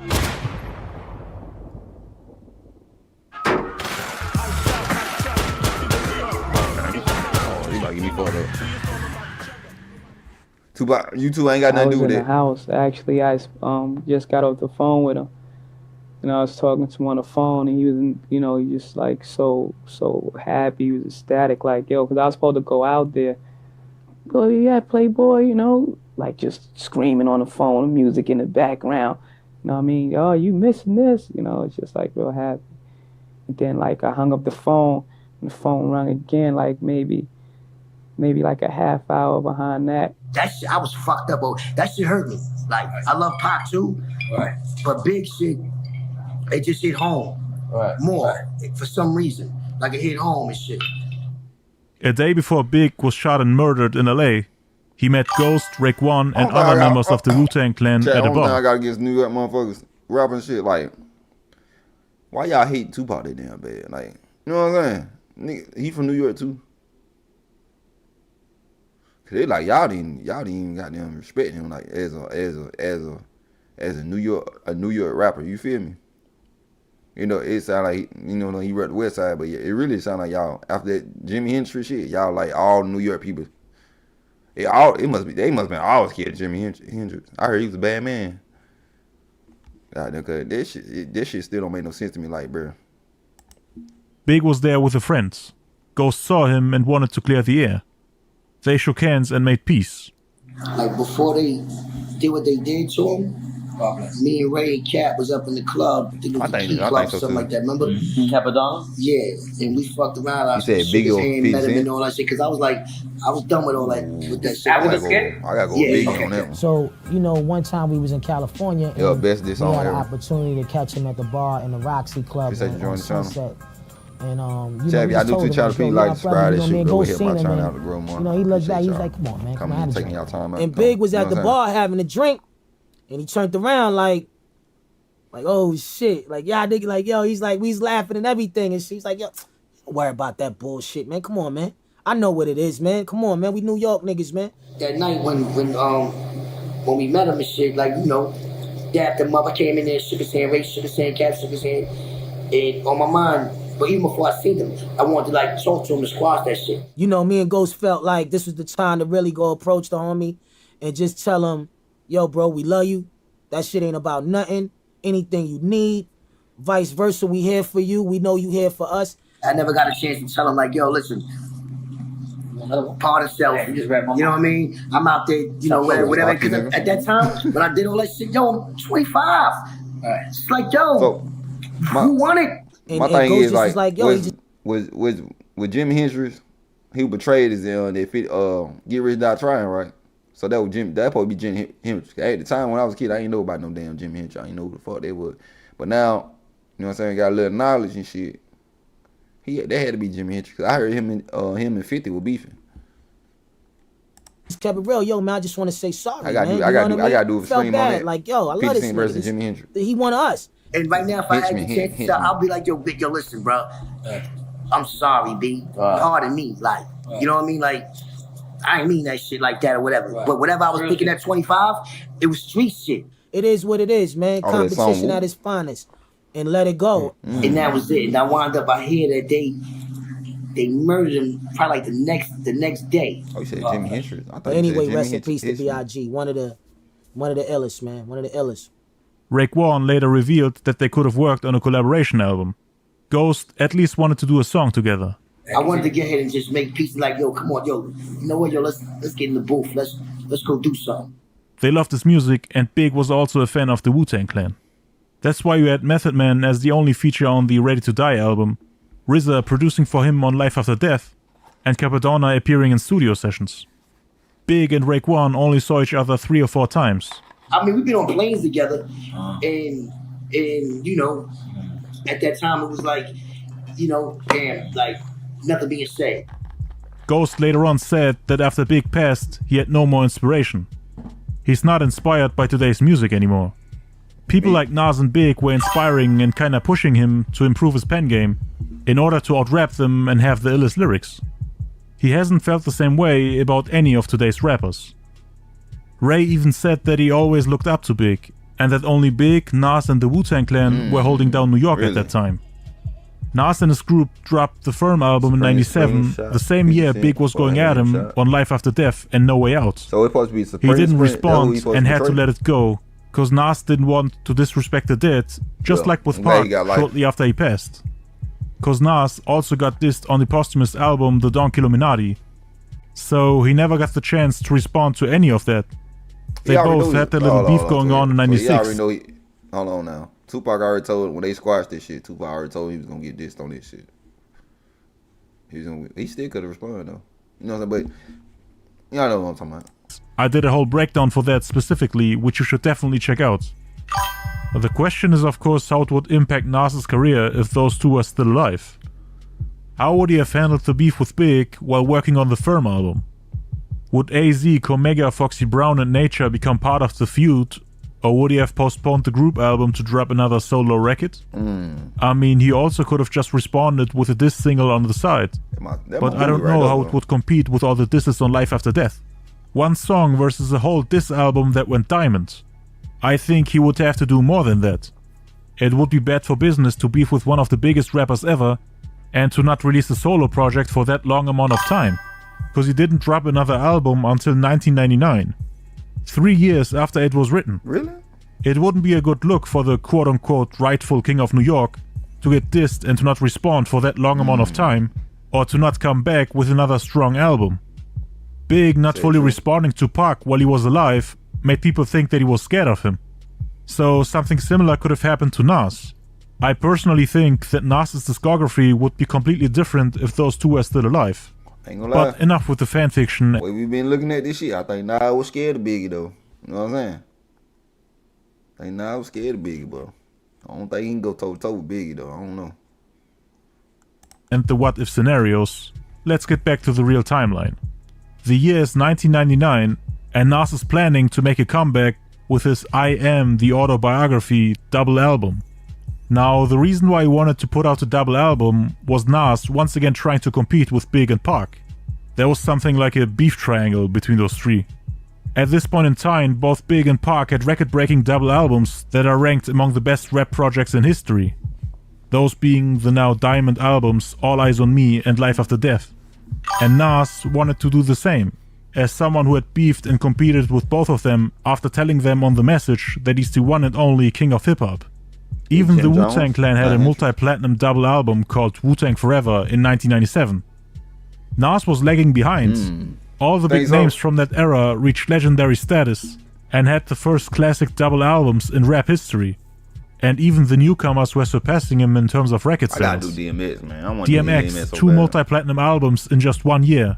Jay-Z, multi-platinum albums every year. But rappers were not just outselling Nas on the East Coast. The South, the West Coast, the Midwest.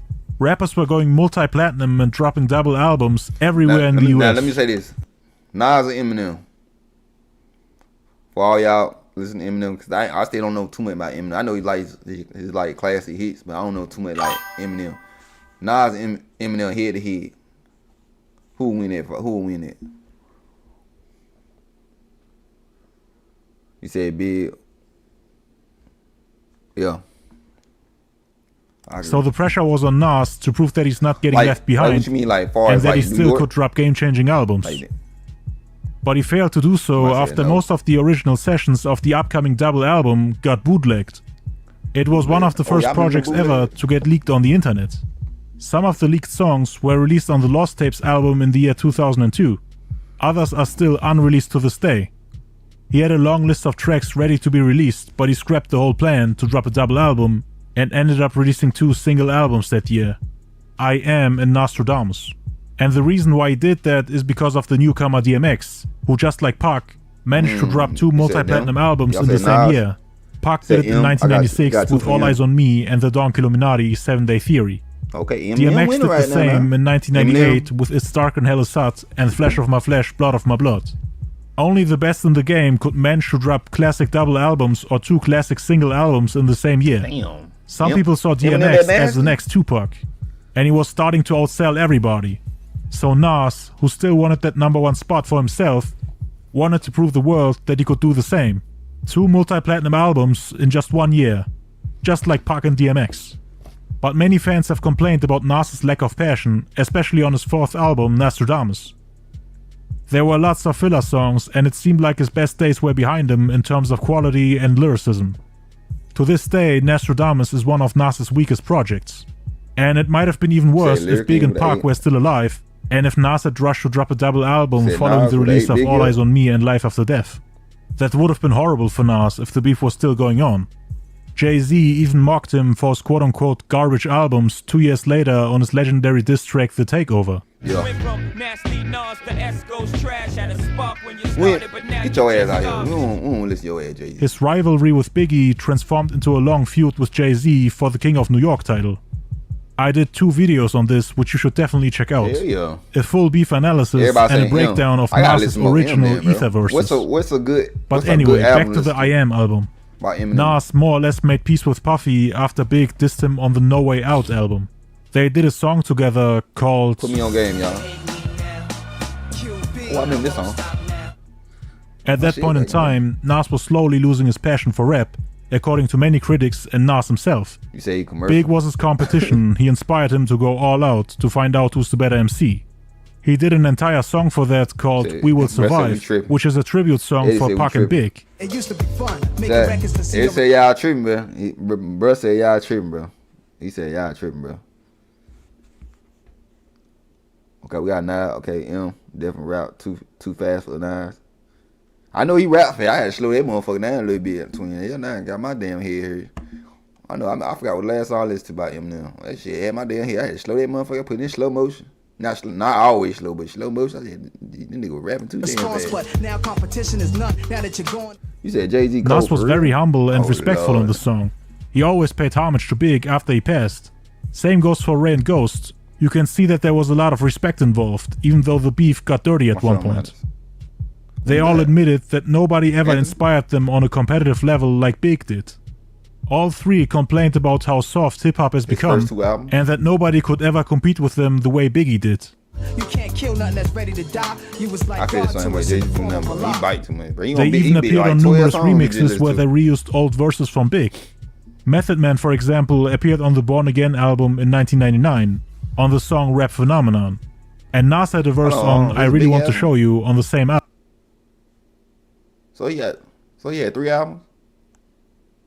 Then you got KC and JoJo and Nas? Damn, hold on now, twin. Hold on. I love KC and JoJo. Oh, I know you lying. What is it called? I Really Want to Show You, featuring KC and JoJo. Oh, what am I listening to this shit? Yeah, he got KC and JoJo on there. I'm dead gonna listen to it. So he got 3. Oh, this is a mixtape. Born Again.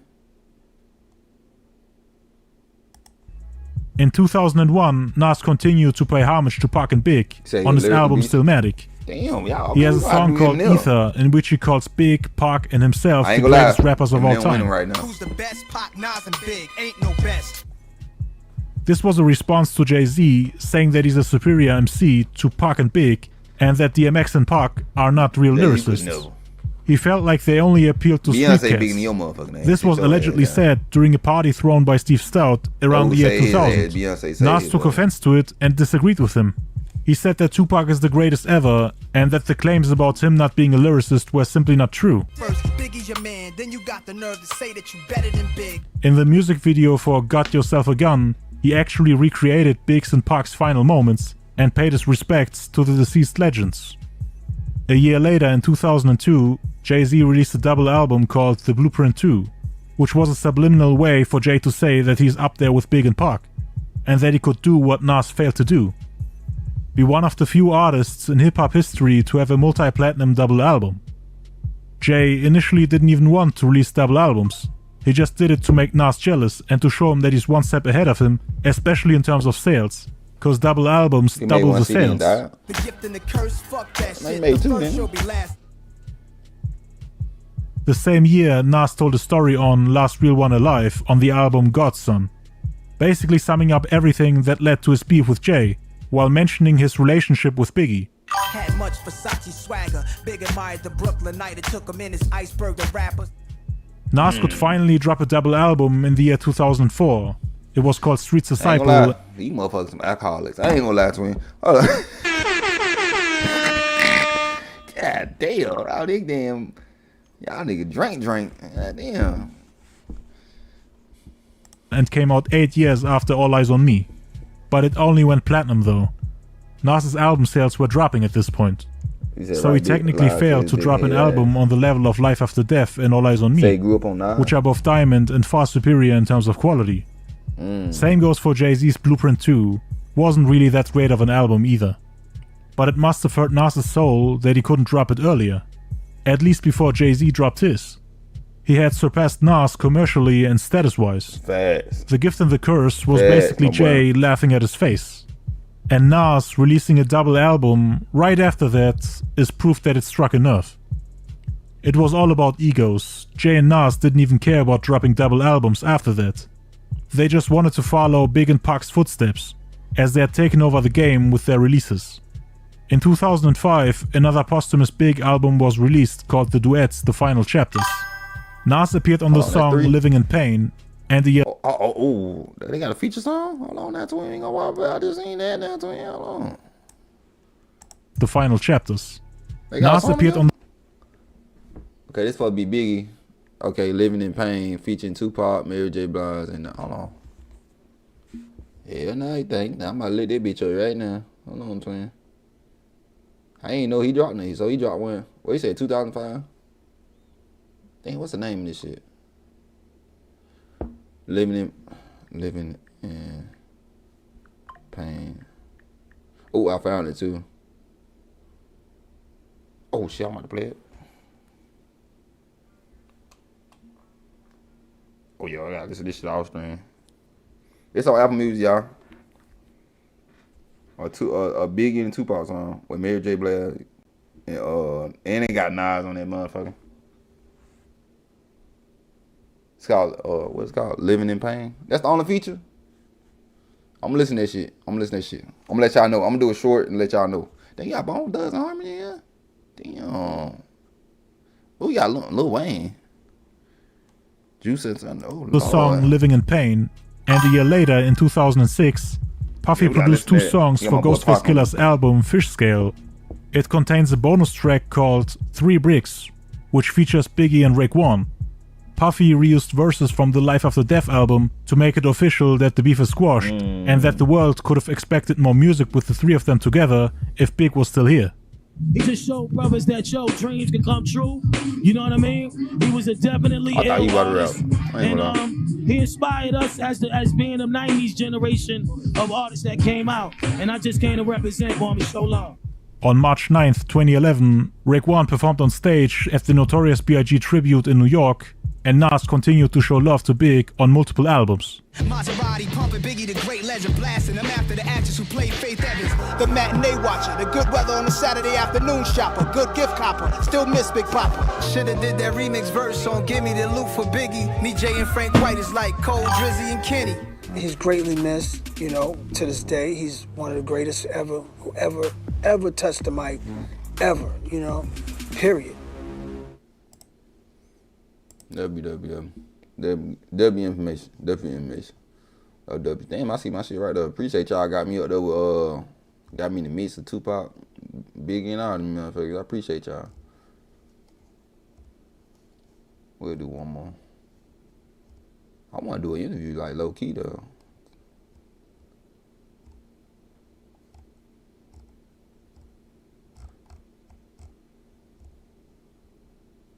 What you say? You said Nas motherfucking with Big? Oh, we did. Okay, I forgot last stream we didn't even finish that shit. Jay-Z versus Mobb Deep. We didn't even finish that shit. I thought we finished that shit.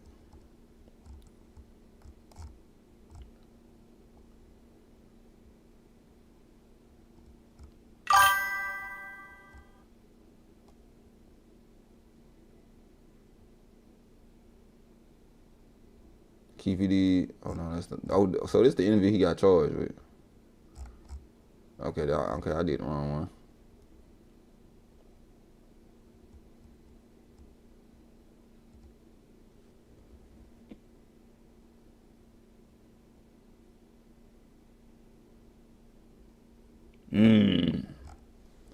Agree, brother.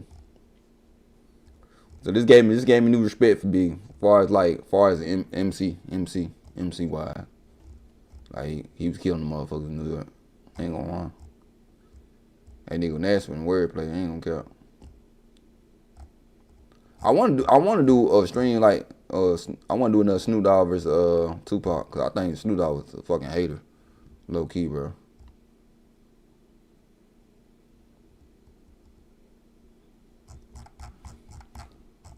Alright, bro. I think I'm gonna do the NWA tomorrow. Dr. Dre versus Easy. Hold on now, let's see. Hold on, jump in there. He been out amusing this bitch. So then Dr. Dre needed. If he knew, he got music in this bitch. Damn, I can't use that shit. YouTube will not let me do shit with music. Man. Only place I know y'all make sure y'all check out Hip Hop University. That's where I get my all my verses. People versus he do good jobs and that shit.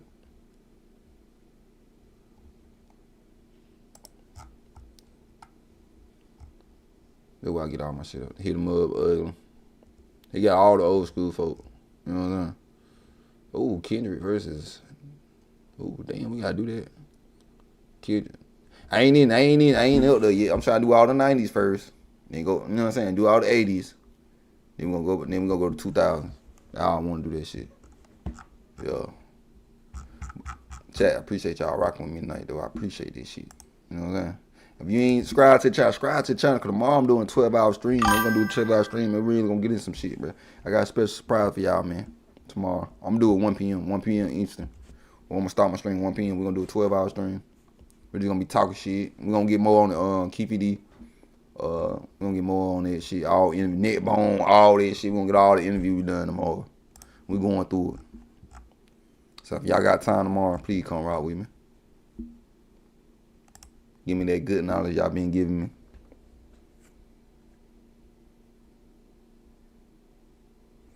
Yeah, Jay-Z stole all that shit. That shit made me hate Jay-Z more, bro. Like, word. I hate him like I hate goddamn Diddy.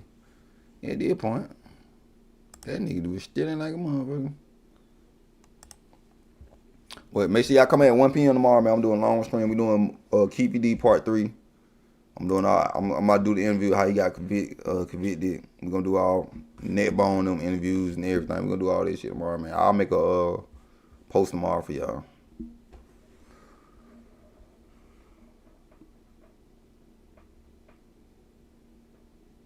Nah, I ain't rocking with this shit. That would fuck me up right there.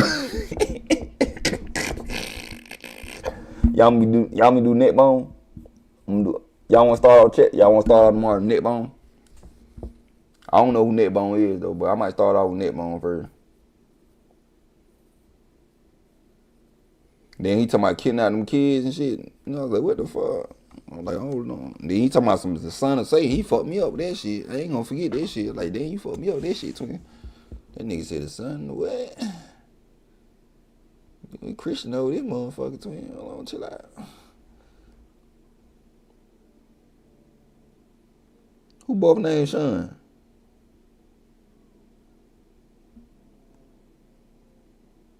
What you mean, Ace?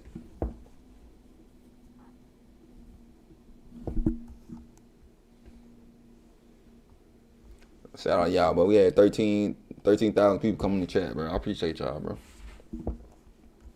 Y'all crazy. Y'all make my shit, you know what I'm saying? Appreciate y'all. But tomorrow 1 p.m., make sure y'all bring your butt, man.